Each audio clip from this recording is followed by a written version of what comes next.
So Mount Everest ಇದನ್ನ ಪ್ರಪ್ರಥಮ ಬಾರಿಗೆ ಹತ್ತೋದಕ್ಕೆ ಯಾರು ಪ್ರಯತ್ನ ಪಟ್ಟರು? ಎವರೆಸ್ಟ್ ಅಟೆಂಪ್ಟ್ ಮಾಡೋ ಒಂದು 6-7 ತಿಂಗಳು ಮುಂಚೆ ಗೊತ್ತಾಗಿದ್ದು ಕರ್ನಾಟಕದಿಂದ ಯಾರು ಹತ್ತಿದ್ರೂ ಪ್ರಯತ್ನ ಪಟ್ಟಿದ್ದಾರೆ, ಆದರೆ ಸಾಧನೆ ಮಾಡಿಲ್ಲ ಅಂತ ಬಂದಿದ್ದ ಮೊದಲನೇ ಥಾಟು, ಎವರೆಸ್ಟ್ನ ಫ್ಲೈಟಿಂದ ಯಾತಕ್ಕೆ ನೋಡಬೇಕು, ಎವರೆಸ್ಟ್ ಹತ್ತಿ ಪ್ರಪಂಚ ನೋಡೋಣ ಅಂತ. ವೆಯ್ಟ್ ಲಾಸ್ ಅನ್ನೋದು ಇವಾಗ ನೀವು ಶಾರ್ಟ್ಕಟ್ಟು ತೊಗೋಬೋದು ಅಲ್ವಾ, ಬಟ್ ಒಂದು ಮಾತಿದೆ, ಶಾರ್ಟ್ಕಟ್ಸ್ ಆರ್ ಶಾರ್ಟ್ ಲೀವ್ಡ್ ಅಂತ. ಮೌಂಟ್ ಎವರೆಸ್ಟ್ ಹತ್ತಬೇಕು ಅಂತ ಅಷ್ಟೇ ನಿಮಗೆ ಗೊತ್ತು, ಪ್ರಿಪೇರ್ ಆಗಿದ್ದೀರಾ ಮೆಂಟಲಿ, ಫಿಸಿಕಲಿ, ಫೈನಾನ್ಷಿಯಲಿ. ಆದ್ರೆ ಯಾರು ಕರ್ಕೊಂಡು ಹೋಗ್ತಾರೆ, ಎಷ್ಟು ಖರ್ಚಾಗತ್ತೆ, ಹೋಗಿ ಹುಷಾರಾಗಿ ವಾಪಸ್ ಬರ್ತೀನಾ, ವಾಟ್ ನೆಕ್ಸ್ಟ್, ಇದು ಯಾವುದು ಗೊತ್ತಿಲ್ಲದೆ ಇರೋ ಟೈಮಲ್ಲಿ ನಿಮ್ಮ ಕಾಮನ್ ಫ್ರೆಂಡ್ ಮೂಲಕ, ಅಂದ್ರೆ ನಿಮ್ಮ ಫ್ರೆಂಡ್ ಒಬ್ಬರ ಮೂಲಕ ಒಬ್ರು ಶೆರ್ಪಾ ಪರಿಚಯ ಆಗ್ತಾರೆ. ನಾನು ಎವರೆಸ್ಟ್ ಹತ್ತಿದ್ದೀನಿ ಅಂತ ಒಂದು ಎಕ್ಸೈಟ್ಮೆಂಟ್ ಇರುತ್ತೆ, ಎಕ್ಸೈಟ್ಮೆಂಟಲ್ಲಿ ಓವರ್ ಕಾನ್ಫಿಡೆನ್ಸ್ ಬರುತ್ತೆ, ಆವಾಗ ಜನ ಮಿಸ್ಟೇಕ್ಸ್ ಮಾಡ್ತಾರೆ. ಇದೊಂಥರ ICU ಇದ್ದಂಗೆ, ಒಂದು ಆಕ್ಸಿಜನ್ ಕಮ್ಮಿ, ಊಟ ಸೇರ್ತಾ ಇಲ್ಲ, ಮತ್ತು ಆ ಹೈಟಲ್ಲಿ ಯಾವ ಜೀವನೂ ಉಳಿಯೋದು ಸಾಧ್ಯ ಇಲ್ಲ. So the body is slowly going towards death. ನೀವೇನೇ ಒಂದು ವಸ್ತು ಉಪಯೋಗಿಸ್ತಿರಲ್ಲ, ಗೇರ್ ಅಂತ ಹೇಳ್ತಾರೆ, ಜಾಕೆಟ್ಸ್ ಇರ್ಬೋದು, ಶೂಸ್ ಇರ್ಬೋದು, ಸ್ಪೆಂಡ್ ಸಮ್ ಮನಿ. ಅದರಲ್ಲಿ ನೀವು ಚೌಕಾಸಿ ಮಾಡಿದ್ರೆ ನಿಮ್ಮ ಲೈಫ್ ಜೊತೆ ಚೌಕಾಸಿ ಮಾಡಬೇಕಾದ್ರು. ಅಲ್ಲಿ ಹೋದ್ಮೇಲೆ ನನಗೆ ಪಲ್ಮನರಿ ಎಡಿಮಾ ಆಗೋಯ್ತು. ಪಲ್ಮನರಿ ಎಡಿಮಾ ಅಂದರೆ ಏನಂದರೆ ಲಂಗ್ಸಲ್ಲಿ ನೀರು ತುಂಬಿಕೊಳ್ಳೋಕೆ ಸ್ಟಾರ್ಟ್ ಆಗುತ್ತೆ, ಉಸಿರು ಪ್ರಾಬ್ಲಮ್ ಆಗುತ್ತೆ, ಉಸಿರಾಟ ಪ್ರಾಬ್ಲಮ್ ಆಗುತ್ತೆ. ಈ ಒಂದು ಪ್ಲೇಸ್ ವೆಸ್ಟರ್ನ್ ಕಮ್ ಅಂತಾರಲ್ಲ, ಅದು ಒಂಥರ ಡೆಡ್ಲಿ. ಯಾವ ಸಿಟಿನೂ ಮೀರಿಸ್ಬಿಡುತ್ತೆ ಸಮ್ಮರ್ ಟೆಂಪ್ರೇಚರ್ಸ್. ಅದೊಂದು miracle. The other unfortunate thing is you will see a lot of dead bodies on the way up. Green boots ಸಿಗುತ್ತೆ. ಪ್ರಪಂಚದಲ್ಲಿ 14 ಬೆಟ್ಟಗಳಿದೆ, 8,000ದಿಂದ ಪೀಕ್ಸ್ ಇರುತ್ತೆ, 14 ಇದೆ. Anything above 8,000 is called a dits. Everest ಹತ್ತಿದ್ದಾರೆ. ಎವರೆಸ್ಟ್ ಬೇಸ್ ಕ್ಯಾಂಪ್ ಅಲ್ವೇನ್ರಿ, ಎಲ್ಲರೂ ಹೋಗ್ತಾರೆ ಬಿಡ್ರಿ ಅಂದರು. Luck is a marriage between preparedness and opportunity. Wow. Voice of Bengaluru, with Saujanya.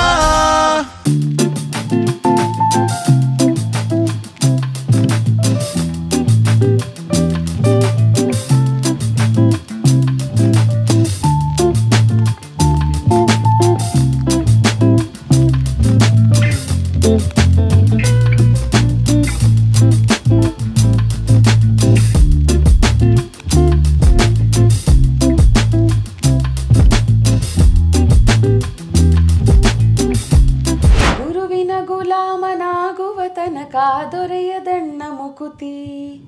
ಜೀವನದಲ್ಲಿ ನಾವು ಏನೇ ಸಾಧನೆ ಮಾಡ್ಬೇಕಂತ ಅನ್ಕೊಂಡಿದ್ರು ಮುಂದೆ ಗುರಿ ಇರಬೇಕು, ಹಿಂದೆ ಗುರು ಇರಬೇಕು. ನಾವು ಅನ್ಕೋಬಹುದು, ಒಳ್ಳೆ ಗುರುನ ಹುಡುಕ್ತೀನಿ, ಸೇರ್ಕೋತೀನಿ, ಅವ್ರ ಹತ್ರ ಕಲಿತೀನಿ ವಿದ್ಯೆನ, ನಾನು ಈ ಅಚೀವ್ಮೆಂಟ್ ಅಂದರೆ ಒಂದು ಸಾಧನೆನ ಮಾಡ್ತೀನಿ ಅಂತ. ಆದರೆ ಪ್ರಪಂಚ ಹಂಗಲ್ಲ ನಡೆಯೋದು. ಗುರು ನಮಗೆ ಬೇಕು ಅಂದಾಗ ಸಿಗೋದಲ್ಲ, ಗುರು ನಾವು ತಯಾರಾಗಿದ್ದೀವಿ ಅಂದಾಗ ತಾನಾಗಿ ಹುಡುಕೊಂಡು ಬರ್ತಾರೆ. ಇದಕ್ಕೆ ಇವತ್ತಿನ ನನ್ನ ಅತಿಥಿಗಿಂತ ದೊಡ್ಡ ಉದಾಹರಣೆ ಖಂಡಿತ ಇರೋದಕ್ಕೆ ಸಾಧ್ಯನೇ ಇಲ್ಲ. ಕಳೆದ ಒಂದು 2-3 ವರ್ಷಗಳಲ್ಲಿ ಇವರ ಜೀವನದಲ್ಲಿ ಏನೇನೆಲ್ಲ ನಡೀತು ಅನ್ನೋದು, it is just amazing and so inspiring. ಕನ್ನಡದವರಲ್ಲಿ ಅಂದರೆ ನೋಡಿ, ಮೌಂಟ್ ಎವರೆಸ್ಟ್ನ ಸಾಕಷ್ಟು ಜನ ಶಿಖರವನ್ನು ಏರಿದ್ದಾರೆ ಅಂತ ನಮಗೆ ಗೊತ್ತು. ಆದರೆ ಇದನ್ನು ಪ್ರಪ್ರಥಮ ಬಾರಿಗೆ ಹತ್ತೋದಕ್ಕೆ ಯಾರು ಪ್ರಯತ್ನ ಪಟ್ಟರು? 1922ನೇ ಇಸ್ವಿಯಲ್ಲಿ ಜಾರ್ಜ್ ಮ್ಯಾಲರಿ ಆ್ಯಂಡ್ ಆಂಡ್ರ್ಯೂ ಐರ್ವಿನ್ ಮೊಟ್ಟ ಮೊದಲ ಪ್ರಯತ್ನ ಇದಾಗಿತ್ತು. ಆದರೆ 8,320 ಮೀಟರ್ಸ್ ಅಲ್ಲಿವರೆಗೆ ಮಾತ್ರ ರೀಚ್ ಆಗ್ತಾರೆ. ಅದಾದ ನಂತರ ಕಣ್ಮರೆಯಾಗಿ ಹೋಗ್ತಾರೆ. ಮೌಂಟ್ ಎವರೆಸ್ಟ್ ಇರೋದು 8,848.86 ಮೀಟರ್ಸ್. ಅದಾದ ನಂತರ ಸಕ್ಸಸ್ಫುಲ್ ಅಟೆಂಪ್ಟ್, ಆಫ್ಕೋರ್ಸ್ ನಮ್ಮೆಲ್ಲರಿಗೂ ಗೊತ್ತಿದೆ, ಟೆಕ್ಸ್ಟ್ ಬುಕ್ಸಲ್ಲಿ ಓದಿದ್ದೀವಿ ನಮ್ಮ ಸ್ಕೂಲ್ ಡೇಸಲ್ಲಿ. 1953ನೇ ಇಸ್ವಿಯಲ್ಲಿ Tenzing Norgay and sir Edmund Hillary May 29ನೇ ತಾರೀಕು ಈ ಸಾಧನೆಯನ್ನು ಮಾಡ್ತಾರೆ.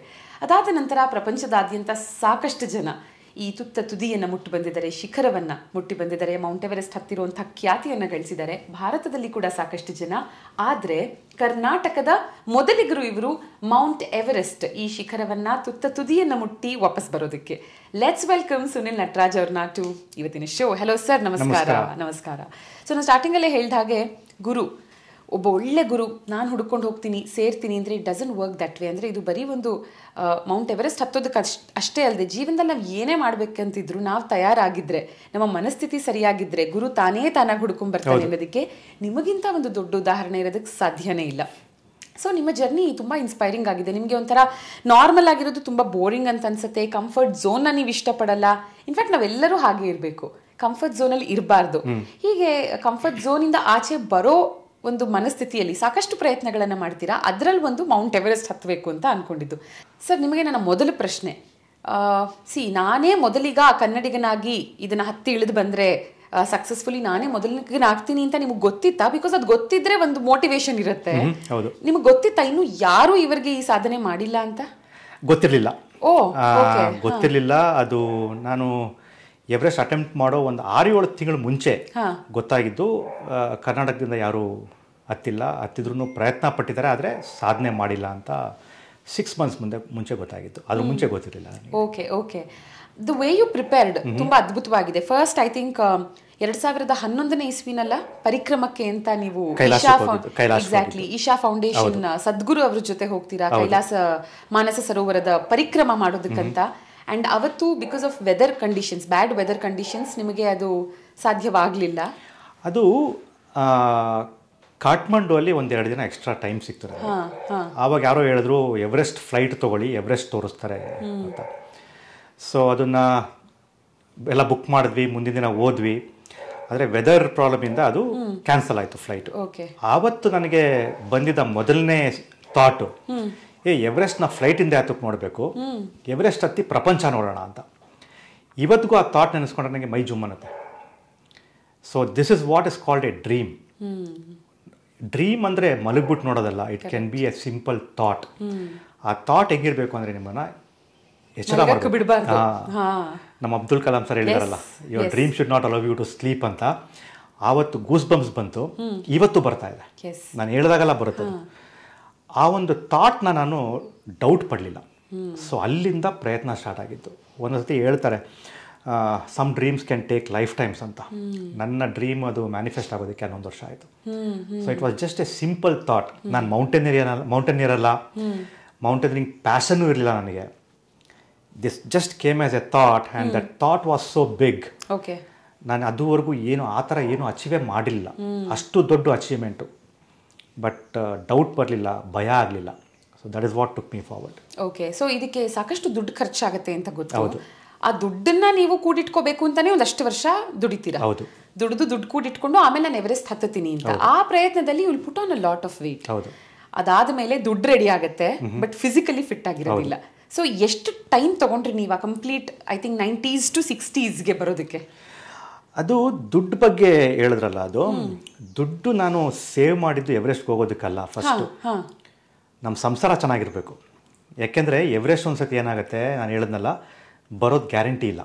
ಹೋದರೆ ವಾಪಸ್ ಬರೋ ಗ್ಯಾರಂಟಿ. ಫಸ್ಟು ನನ್ನ ಲೈಫು, ನನ್ನ ವೈಫ್ ಲೈಫು, ನನ್ನ ಮಕ್ಕಳ ಲೈಫು, ಅವ್ರಿಗೆ ಸಾಕಷ್ಟು ದುಡ್ಡು ಮಾಡಿ ಅದಾದಮೇಲೆ ಸೇವ್ ಮಾಡೋಕ್ಕೆ ಸ್ಟಾರ್ಟ್ ಮಾಡಿದ್ದು ನಾನು ಎವರೆಸ್ಟ್ಗೆ. ಸೊ 2001ನಿಂದ 18 ತನಕ ಅದೇ ಒಂದು ಫೈನಾನ್ಷಿಯಲ್ ಸ್ಟ್ರೆಂತ್ ಪ್ರಿಪೇರ್ ಮಾಡಲಿಕ್ಕೆ ಅದೇ ಒಂದು 7 ವರ್ಷ ಆಯಿತು. ಆಮೇಲೆ ನೀವು ಹೇಳಿದ್ರಲ್ಲ, ಕತ್ತೆ ತಡ ದುಡಿದ್ರೆ ಕತ್ತೆನೇ ಆಗಿದ್ದು ನಾನು. ಅಷ್ಟು ದಪ್ಪ ಆಗಿದ್ದೆ. 93 kg ಇದ್ದೆ. ಅಂದರೆ ನನ್ನ ಹೈಟ್ಗೆ 30 kg ಜಾಸ್ತಿ. ಸೊ ಅಲ್ಲಿಂದ ಇನ್ನೂ 2 ವರ್ಷ ಆಯಿತು. ಏಕೆಂದರೆ ನೋಡಿ, ವೆಯ್ಟ್ ಲಾಸ್ ಅನ್ನೋದು ಇವಾಗ ನೀವು ಶಾರ್ಟ್ಕಟ್ಟು ತೊಗೋಬೋದು ಅಲ್ವಾ. ಬಟ್ ಒಂದು ಮಾತಿದೆ, short cuts are short lived ಅಂತ. ನೀವು ಶಾರ್ಟ್ ಕಟ್ಸ್ ತೊಗೊಂಡ್ರೆ ಅಷ್ಟೇ ಕಮ್ಮಿ ದಿನ ಉಳಿಯುತ್ತೆ ಅಷ್ಟೇ. ಇವಾಗ ನೋಡಿರ್ಬೋದು ನಾವಲ್ವಾ, ಎಷ್ಟೋ ಜನ ಯಾವ್ಯಾವ ಥರ ಸಪ್ಲಿಮೆಂಟ್ಸ್ ತೊಗೋತಾರೆ, ಒಂದು 6 ತಿಂಗಳು ಸಣ್ಣ ಆಗ್ತಾರೆ, ಅದಾದಮೇಲೆ ತಿರ್ಗಾ ದಪ್ಪ ಆಗ್ತಾರೆ. ಆ ಒಂದು ಫ್ಲೆಕ್ಸಿಬಿಲಿಟಿ ನಾನು ಇರಲಿಲ್ಲ. ಯಾಕೆಂದರೆ 2018 ಗೊತ್ತಿರಲಿಲ್ಲ ನನಗೆ ಯಾವಾಗ ಹತ್ತೋದು ನಾನು ಅಂತ. So I had to make it a lifelong sustenance model, ಒಂಥರ ಲೈಫ್ ಲಾಂಗ್ ಜರ್ನಿ ಆಗಿರಬೇಕಾಗಿತ್ತು. ಅದೊಂದು 2 ವರ್ಷ ತೊಗೋತು. ಅಷ್ಟರಲ್ಲಿ ಕೋವಿಡ್ ಬಂತು. But Covid help me to gain a lot of mental strength. Covid ಮತ್ತು ಆಫೀಸಿಂದ ಬ್ರೇಕ್ ಸಿಕ್ತು, ವರ್ಕ್ ಫ್ರಮ್ ಹೋಮ್ ಸ್ಟಾರ್ಟ್ ಆಯಿತು, ಕೆಲಸ ಜಾಸ್ತಿ ಇರಲಿಲ್ಲ. So it gave me a lot of time to prepare mentally. Okay. ಲೈಫಲ್ಲಿ ನಾವು ಕೆಲವೊಂದನ್ನು ಆ್ಯಕ್ಚುಲಿ ಮ್ಯಾನಿಫೆಸ್ಟ್ ಮಾಡಬಹುದು. ಎಷ್ಟೋ ಸಲ ನಾವು ಅನ್ಕೋತೀವಿ, ನನಗೆ ಇದ್ರ ಅನುಭವ ಆಗಿದೆ, ಯಾವ್ದ್ರ ಬಗ್ಗೆನೋ ಮಾತಾಡಿರ್ತೀನಿ. ಒಂದು ಎಕ್ಸಾಂಪಲ್, ಒಂದು ಬ್ರ್ಯಾಂಡ್ ಜೊತೆ ವರ್ಕ್ ಮಾಡಬೇಕು ಅಂತ ನನಗನ್ಸಿರುತ್ತೆ. ವೆನ್ ಐ ಸ್ಟ್ರಾಂಗ್ಲಿ ಬಿಲೀವ್ ನಾನು ಮಾಡ್ತೀನಿ ಅಂತ, ಅವರಿಂದಾನೇ ಮೆಸೇಜ್ ಬಂದಿರುತ್ತೆ. ಇದು ಸಾಕಷ್ಟು ಜನರಿಗೆ ಅನುಭವ ಆಗಿರುತ್ತೆ. ಸೊ ನಿಮಗೆ ಆಲ್ಮೋಸ್ಟ್ ಅದೇ ಥರನೇ ಆಯಿತು.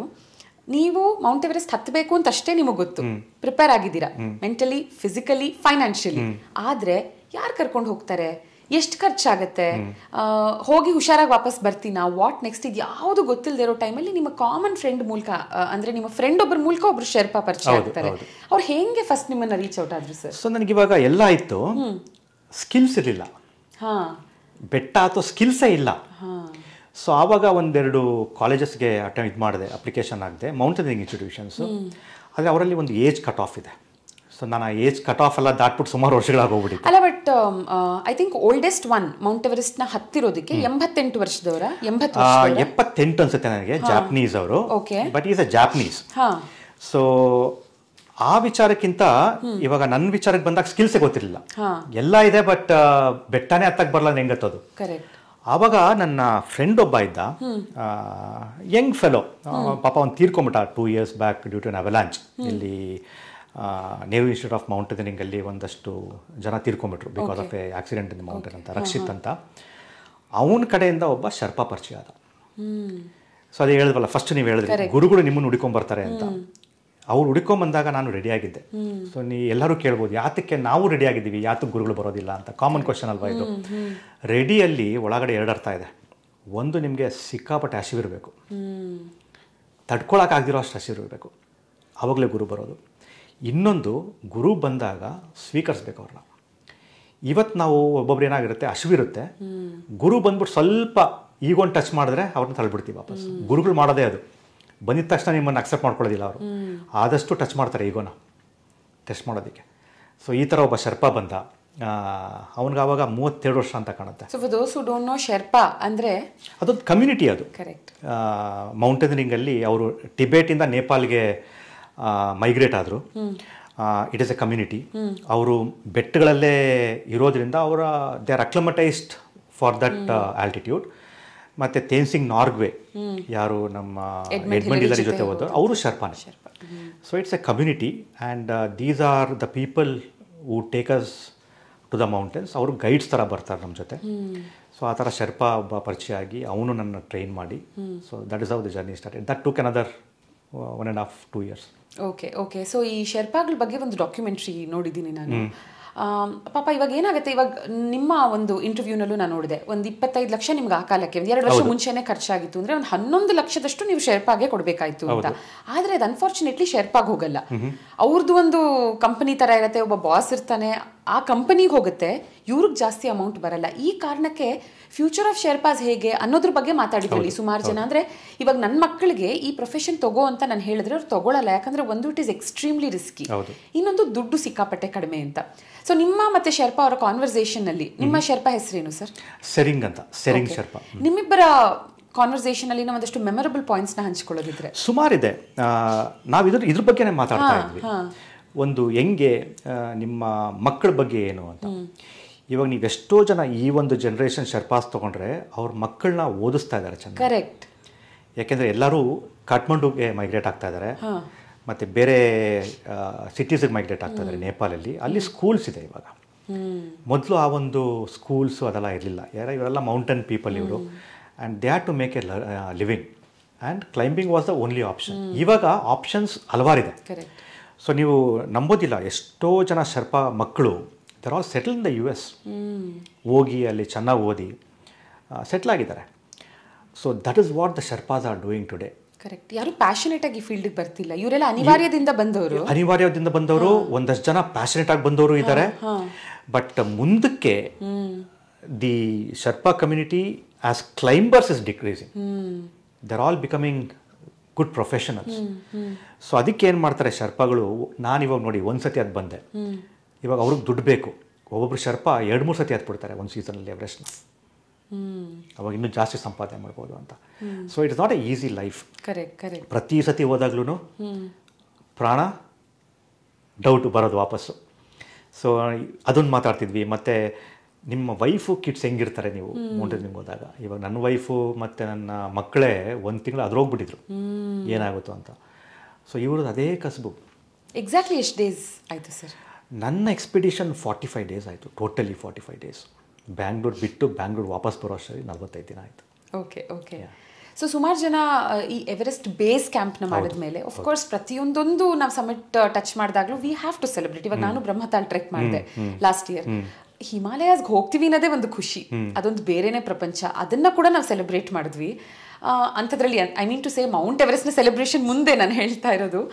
ನಿಮ್ಗೆ ಯಾವಾಗಾದರೂ ಅನ್ನಿಸ್ತಾ ಒಂದ್ಸಲ ಫಸ್ಟ್ ಬೇಸ್ ಕ್ಯಾಂಪ್ ಮಾಡ್ಕೊಂಬರೋಣ, ಆಮೇಲೆ ಪೀಕ್ ಟಚ್ ಮಾಡೋಣ ಅಂತ? ಆಫ್ಕೋರ್ಸ್ ಅದು ದಟ್ ಈಸ್ ದ ಜರ್ನಿ. ನಾನು ಡೈರೆಕ್ಟಾಗಿ ಹೋಗ್ಬಿಟ್ಟು ಹತ್ತಲಿಲ್ಲ. ಗೊತ್ತಾಯ್ತು. ಬಟ್ ಒಂದ್ಸಲ ಬೇಸ್ ಕ್ಯಾಂಪ್ ಮಾಡ್ಕೊಂಡು ವಾಪಸ್ ಬರೋಣ. ಅಫ್ಕೋರ್ಸ್ ಈ ಹಿಂದೆ ಇದಕ್ಕೂ ಮುಂಚೆ ನೀವು ಇನ್ನೊಂದು 2 ಬೆಟ್ಟ ಹತ್ತಿ ಇಳಿದಿದ್ರಿ, ಒಂದರಲ್ಲಿ ಮಿಡ್ವೇ ಬಂದ್ರಿ, ಗೊತ್ತಿದೆ. ಬಟ್ ಬೇಸ್ ಕ್ಯಾಂಪ್ ಮಾಡ್ಕೊಂಡು ಬರೋಣ first. Let me understand Everest ನ ಚೆನ್ನಾಗಿ, ಮತ್ತೆ ಹೋಗೋಣ. ಆ ಥರ ಏನಾದ್ರು ಅನ್ನಿಸ್ತಾ? ಇಲ್ಲ, ಒಂದ್ಸತಿ ಬೇಸ್ ಕ್ಯಾಂಪ್ ಟಚ್ ಮಾಡ್ಕೊಂಡು ವಾಪಸ್ ಬಂದಿದ್ದೆ ನಾನು. ಹೌದಾ? ಅದು ಬೇಸಿಕ್. ನನ್ನ ಆಲ್ಟಿಟ್ಯೂಡ್ಗೆ ನನ್ನ ಬಾಡಿ ಹೆಂಗೆ ವರ್ಕ್ ಆಗುತ್ತೆ ಅಂತ ಅದನ್ನ ಚೆಕ್ ಮಾಡೋದಕ್ಕೆ ಬೇಸ್ ಕ್ಯಾಂಪ್ ತನಕ ಹೋಗಿದ್ದೀನಿ. ಆಮೇಲೆ ಒಂದು ರೆಕಾರ್ಡು ಕ್ರಿಯೇಟ್ ಮಾಡಿದ್ದೀನಿ ಬೇಸ್ ಕ್ಯಾಂಪ್ ಹೋಗೋದಕ್ಕೆ. ಸೊ ಅದು ಖಂಡಿತ ಮಾಡಿದ್ದೆ. ಯಾಕೆಂದರೆ it's too risky to just go and climb. Correct. So ನಾನು ಅದ್ರ ಮುಂಚೆ ಎವರೆಸ್ಟ್ ಮುಂಚೆ 2 ಬೆಟ್ಟಗಳನ್ನ ಹತ್ತಿದ್ದೀನಿ. ಒಂದು 6000 ಮೀಟರ್ ಪೀಕು ಮತ್ತು ಒಂದು 7000 ಮೀಟರ್ ಪೀಕು. ಒಂದ್ಸತಿ ಫ್ರಾಸ್ಟ್ ಬೈಟು ಆಗಿದೆ, ಮೂಗ್ ಮೇಲೆ ಫ್ರಾಸ್ಟ್ ಬೈಟ್ ಆಗೋಗ್ಬಿಟ್ಟಿತ್ತು. ಸೊ ಇವಾಗ ಉಳಿರೋದೇ ಒಂದು ದೊಡ್ಡ ಮೂಗೆ ತೆಗಿಬೇಕು ಅನ್ನೋ ತೆಗಿಯೋ ಬಂದಿತ್ತು. ಹೌದು. So I was very fortunate in a way. So Mount Everest expedition ನಾನು ಮಾಡ್ಬೇಕಂತ ಅನ್ಕೊಂಡಿದ್ದೀನಿ. ಇನ್ನು ನಿಮ್ಮ ನಿರ್ಧಾರನ ಫಸ್ಟ್ ಯಾರಿಗೆ ಹೇಳಿದ್ರಿ ಸರ್? ಫಸ್ಟ್ ಹೇಳಿದ್ದು ನನ್ನ ವೈಫ್ಗೆ. ಅದು ಹೇಳಿದ್ದು 6 ತಿಂಗಳು ಮುಂಚೆ, ಎವರೆಸ್ಟ್ ಹತ್ತೋ 6 ತಿಂಗಳು ಮುಂಚೆ. ಅದಕ್ಕೂ ಮುಂಚೆ ನೀವು ದುಡ್ಡು ಕೊಟ್ಟಿಡ್ತಾ ಇದ್ರಿ ಇದಕ್ಕೆ ಅಂತ? ಯಾರಿಗೂ ಹೇಳಿರಲಿಲ್ಲ. ಯಾಕೆಂದರೆ ನನ್ನಲ್ಲಿ ಏನು ಅರ್ಥ ಆಯಿತು ಅಂದರೆ, ಒಂದಷ್ಟು ದೊಡ್ಡ ಕನಸುಗಳಿರುತ್ತಲ್ಲ, ಅದನ್ನು ಮೊದಲೇ ಟಾಮ್ ಮಾಡ್ಕೊಂಡು ಬರ್ಕೊಡ್ದಂತೆ. ನಾನು ಅಕಸ್ಮಾತ್ 2011ರಲ್ಲಿ ಇಲ್ಲ 2018ರಲ್ಲಿ ಇವಾಗ ದುಡ್ಡಿದೆ, ಇಷ್ಟು ದಪ್ಪ ಆಗಿದ್ದೀನಿ, ಆವಾಗ ನನ್ನ ಹೆಂಡತಿಗೆ ಹೇಳಿದಿದ್ರೆ ನಾನು ಎವರೆಸ್ಟ್ ಹತ್ತೀನಿ ಅಂತ, ಹೋಗ್ಬಿಟ್ಟು ಒಂದು ಶಿವಗಂಗೆ ಎತ್ಕೊಂಡ್ಬನ್ನಿ, ಆಮೇಲೆ ನೋಡೋಣ ಅಂತ ಹೇಳಿರೋಳು. ಯಾಕೆಂದರೆ ಐ ವಾಸ್ ನಾಟ್ ರೆಡಿ. ನಮ್ಮ ತಾಯಿಗೆ ಗೊತ್ತಾಗಿದ್ದು ನಾನು ಎವರೆಸ್ಟಿಂದ ಬಂದ ಮೇಲೆ. ಓಕೆ, ಇದು ನೀವು ನಂಬೋದಿಲ್ಲ, ದಟ್ ಈಸ್ ದ ರಿಯಾಲಿಟಿ.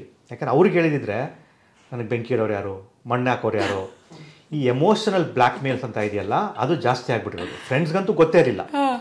ಯಾಕೆಂದರೆ ಒಂದಷ್ಟು ಜನ ನಿಮ್ಮನ್ನು ಎಂಕರೇಜ್ ಮಾಡ್ತಾರೆ, ಬಟ್ 99% ನಿಮ್ಮನ್ನು ಎಳೆಯೋರೇ ಜಾಸ್ತಿ ಈ ಪ್ರಪಂಚದಲ್ಲಿ. ಆಗುತ್ತೋ ಇಲ್ವೋ. So they created doubt. So ಗೊತ್ತಾಗಿದ್ದು ಸೆಪ್ಟೆಂಬರ್ 2021 ನನ್ನ ವೈಫ್ಗೆ, ನನ್ನ ಕಿಡ್ಸ್ಗೆ. ಯಾಕೆಂದರೆ and by that time they had seen the transformation in. So ಸ್ವಲ್ಪ ಕಷ್ಟ ಆಯ್ತು ಅವ್ರಿಗೆ, ಬಟ್ ರಿಜೆಕ್ಷನ್ ಬರಲಿಲ್ಲ. ಅಲ್ಲಿ ನೋಡಿದ್ರು, ಇವನು ಇಷ್ಟೊಂದು ಕಷ್ಟಪಟ್ಟಿದ್ದಾನೆ, ಸೊ ನಮ್ಮಿಂದ ಒಂದು ಅಡಚಣೆ ಬರ್ಕೊಡೋದು ಅಂತ. They were more than happy. But it was A difficult conversation ಅಂತ ಹೇಳ್ಬೋದು ಅಲ್ವಾ? ಎಸ್. ಆ್ಯಂಡ್ ಮೌಂಟ್ ಎವರೆಸ್ಟ್ ಹತ್ತಿ ಬರೋದು ಎಂಥ ದೊಡ್ಡ ಸಾಧನೆ. ಅದರಲ್ಲೂ ಮೊದಲ ಕನ್ನಡಿಗರು ನೀವು. ನಾನು ಕೇಳ್ಪಟ್ಟಿದ್ದೀನಿ ಸರ್, ಹತ್ತೋದು ಅಟ್ಲೀಸ್ಟ್ ಓಕೆ, ಇಳಿಯೋದು ತುಂಬ ಕಷ್ಟ ಅಂತ. ಯಾವ ರೀತಿಯಲ್ಲಿ ಕಷ್ಟ ಅಂದ್ರೆ? ಅಫ್ಕೋರ್ಸ್ ಇವಾಗ ನಾನು ಮಾಡಿರೋ ಒಂದೇ ಟ್ರೆಕ್ಕಲ್ಲೇ ನನಗದು ಗೊತ್ತಾಗಿದೆ ದಟ್ ಹತ್ತದು ಇಸ್ ಬೆಟರ್. ಇಳಿಯುವಾಗ ನಮಗೆ ಗೊತ್ತಾಗುತ್ತೆ ಹತ್ತದೇ ವಾಸ್ ಬೆಟರ್ ಅಂತ. ಇಲ್ಲಿ ಇನ್ನೂ ಯಾವ ಬೇರೆ ಬೇರೆ ಥರದ ಡಿಫಿಕಲ್ಟೀಸ್ ಇರುತ್ತೆ? ಇಲ್ಲಿ ಸುಮಾರು ಚಾಲೆಂಜಸ್ ಬರುತ್ತೆ. ಒಂದು, ಇಳಿಯುವಾಗ ಜಾಸ್ತಿ ಜನ ಮಿಸ್ಟೇಕ್ಸ್ ಮಾಡ್ತಾರೆ. ಯಾತಕ್ಕೆ ಮಿಸ್ಟೇಕ್ ಮಾಡ್ತಾರೆ ಅಂದರೆ, ಒಂದು ಎಕ್ಸೈಟ್ಮೆಂಟ್ ಇರುತ್ತೆ, ನಾನು ಎವರೆಸ್ಟ್ ಹತ್ತಿದ್ದೀನಿ ಅಂತ ಒಂದು ಎಕ್ಸೈಟ್ಮೆಂಟ್ ಇರುತ್ತೆ. ಎಕ್ಸೈಟ್ಮೆಂಟಲ್ಲಿ ಓವರ್ ಕಾನ್ಫಿಡೆನ್ಸ್ ಬರುತ್ತೆ. ಆವಾಗ ಜನ ಮಿಸ್ಟೇಕ್ಸ್ ಮಾಡ್ತಾರೆ. ಒಂದು, that is one of the reasons. Mistakes ಮಾಡಿಬಿಟ್ಟು ರೋಪ್ ಬಿಟ್ಬಿಡೋದು, ಇಲ್ಲ ಸೇಫ್ಟಿ ಹಾಕ್ಕೊಳ್ದಿರ ಇರ್ಬೋದು. ಈ ವರ್ಷ ಆ ಥರನೇ ಆಯಿತು. ಜಸ್ಟ್ ಒಂದು 3 ಮೀಟರ್ಸ್ ದಾಟೋದಕ್ಕೆ ಸೇಫ್ಟಿ ಹಾಕ್ಕೊಳ್ಳಿಲ್ಲ ಇಬ್ಬರು. ಅದೇ ಟೈಮಲ್ಲಿ ಒಂದು ಐಸ್ ಬ್ಲಾಕ್ ಕುಸಿದ್ಬಿಡ್ತು. And they were washed away towards Tibet. ಈ ಥರ ಮಿಸ್ಟೇಕ್ಸ್, ಸಿಲ್ಲಿ ಮಿಸ್ಟೇಕ್ಸ್. ಯಾಕೆ? ಒಂದು ಎಕ್ಸೈಟ್ಮೆಂಟಲ್ಲಿ. ಗೊತ್ತಲ್ವಾ, ನಾವು ಏನೇ ಒಂದು ಎಕ್ಸೈಟ್ಮೆಂಟ್ ಆದ್ರೂ we start making mistakes. Second, ಹತ್ತೋದ್ರಲ್ಲಿ ಫುಲ್ ಎನರ್ಜಿ ಕನ್ಸ್ಯೂಮ್ ಆಗೋಗ್ಬಿಟ್ಟಿರುತ್ತೆ. ಇಳಿಯೋದಕ್ಕೆ ಎನರ್ಜಿನೇ ಇರೋದಿಲ್ಲ. ಅದಕ್ಕೆ ನಾನು ಎಲ್ಲರಿಗೂ ಹೇಳೋದು ಒಂದೇ, your success should be always to come back to family. ಇವಾಗ ಇನ್ನೊಂದು 100 ಮೀಟ್ರ್ ಇದೆ ಪೀಕು, ಬಟ್ ಹೋಗಕ್ಕೆ ಆಗ್ತಿಲ್ಲ ನಿಮ್ಮ ಕೈಲಿ, ಬಟ್ ಇಳಿಯೋ ಚಾನ್ಸಸ್ ಜಾಸ್ತಿ ಇದೆ. ಆವಾಗ you should know weather to go up or come down. So second reason, no energy to come down. Correct. Third reason ಏನೋ ಏಪ್ ಅಂತ ಆಗ್ಬೋದು, ಪಲ್ಮನರಿ ಎಡಿಮಾ ಆಗ್ಬೋದು, ಇಲ್ಲ ಸೆರೆಬ್ರಲ್ ಎಡಿಮಾ ಆಗ್ಬೋದು. ಎಡಿಮಾ ಆದಾಗ ಏನಾಗುತ್ತೆ, ಬ್ರೈನಲ್ಲಿ ನೀರು ಇದಾಗ್ಬಿಡುತ್ತೆ. ಒಂದು ಬ್ರೈನ್ ಮತ್ತು ಸ್ಕಲ್ ಮಧ್ಯೆ ಸ್ವಲ್ಪ ಲಿಕ್ವಿಡ್ ಇರುತ್ತೆ. ಅದು ಕಂಪ್ಲೀಟಾಗಿ ಎವಾಪರೇಟ್ ಆಗೋಗ್ಬಿಟ್ರೆ brain will start touching the skull. ಆವಾಗ ಅಲ್ಯೂಸಿನೇಷನ್ ಸ್ಟಾರ್ಟ್ ಆಗುತ್ತೆ. ಸೊ ಅಲ್ಯೂಸಿನೇಷನ್ ಸ್ಟಾರ್ಟ್ ಆದಾಗ ಪಾಸಿಬಲ್ ಡೆತ್. ಮತ್ತು ಆಕ್ಸಿಜನ್ ಆಗೋಗ್ಬಿಡೋದು, and they were not taking extra oxygen. So ಇದೆಲ್ಲ ಕಾರಣಗಳು. But majority of the deaths ಆಗಿರೋದು ಇದುವರೆಗೂ ಎವರೆಸ್ಟಲ್ಲಿ on the way back, not while going up. Okay. So ಯಾವ್ಯಾವ ವಿಷಯಗಳು ನಿಮಗಲ್ಲಿ ನೆನಪಿಗೆ ಬಂತು ವೈಲ್ ಕ್ಲೈಂಬಿಂಗ್ ಅಥವಾ ವೈಲ್ ಕಮಿಂಗ್ ಡೌನ್ ಎವರೆಸ್ಟಿಂದ? ಅಂದರೆ ನನ್ನ ಹೆಂಡತಿ ಮಾಡೋ ಅನ್ನ ರಸಮ್ ಇರಬಹುದು, ನನ್ನ ತಾಯಿ ಜೊತೆಗಿನ ಈ ಕಾನ್ವರ್ಸೇಷನ್ ಇರಬಹುದು, ಅಥವಾ ಇವ್ರಿಗೆ ನಾನು ಹರ್ಟ್ ಮಾಡಿದೆ, ಬಿಕಾಸ್ ತುಂಬ ಟೈಮ್ ಇರುತ್ತೆ, ನೆಟ್ವರ್ಕ್ ಇರಲ್ಲ, ಬರೀ ಯೋಚನೆಗಳು, ಇವ್ರಿಗೆ ನಾನು ಹರ್ಟ್ ಮಾಡಿದೆ, ಸಾರಿ ಕೇಳಬೇಕಿತ್ತು ಅನ್ನೋದು, ವಾಪಸ್ ಹೋದ್ಮೇಲೆ ನಾನು ಇದನ್ನು ಮಾಡ್ತೀನಿ ಅನ್ನೋದು, ಈ ಥರ ಯಾವ್ಯಾವ ಥಾಟ್ಸ್ ಬಂತು? ಒಂದು 2-3 ಹೇಳೋದಿದ್ರೆ. ಅದು ಸ್ಟೇಜಸ್ ಇದೆ ಎವರೆಸ್ಟಲ್ಲಿ. ಒಂದು ಡೆತ್ ಝೋನ್ ಅಂತ ಇದೆ. ನೀವೊಂದು ಇದು ಒಳ್ಳೆ ಕಾರ್ಯಕ್ರಮ ಮಾಡಿದ್ರಿ, ಡೆತ್ ಝೋನ್ ಅಂತ. ಅಲ್ಲಿ ನಿಮಗೆ ಬರೋ ಥಾಟ್ಸು ಎಲ್ಲ ನೆಗೆಟಿವೇ. ಒಂದು ನೆಗೆಟಿವ್ ಬಂದರೆ ಮಲ್ಟಿಪ್ಲೈ ಆಗ್ತಾ ಹೋಗುತ್ತದೆ. ಯಾತಕ್ಕೆ ಮಾಡಬೇಕಿದ್ದು, ನಾನು ಬೇಕಿತ್ತ ಈ ಹಣೆ ಬರ, ಈ ಥರ ಸ್ಟಾರ್ಟ್ ಆಗುತ್ತೆ. ಸೊ ನಿಮ್ಮನ್ನು ನೀವೇ ಹೇಳ್ಕೊಳಕ್ಕೆ ಸ್ಟಾರ್ಟ್ ಮಾಡ್ತೀರಾ. 8,000 ಅಡಿಯ ನಂತರ 8,000 ಅಡಿಯಿಂದ ಡೆತ್ ಝೋನ್. ಇದೊಂಥರ ICU ಇದ್ದಂಗೆ. ಒಂದು ಆಕ್ಸಿಜನ್ ಕಮ್ಮಿ, ಊಟ ಸೇರ್ತಾ ಇಲ್ಲ, ಮತ್ತು ಆ ಹೈಟಲ್ಲಿ ಯಾವ ಜೀವನೂ ಉಳಿಯೋದು ಸಾಧ್ಯ ಇಲ್ಲ.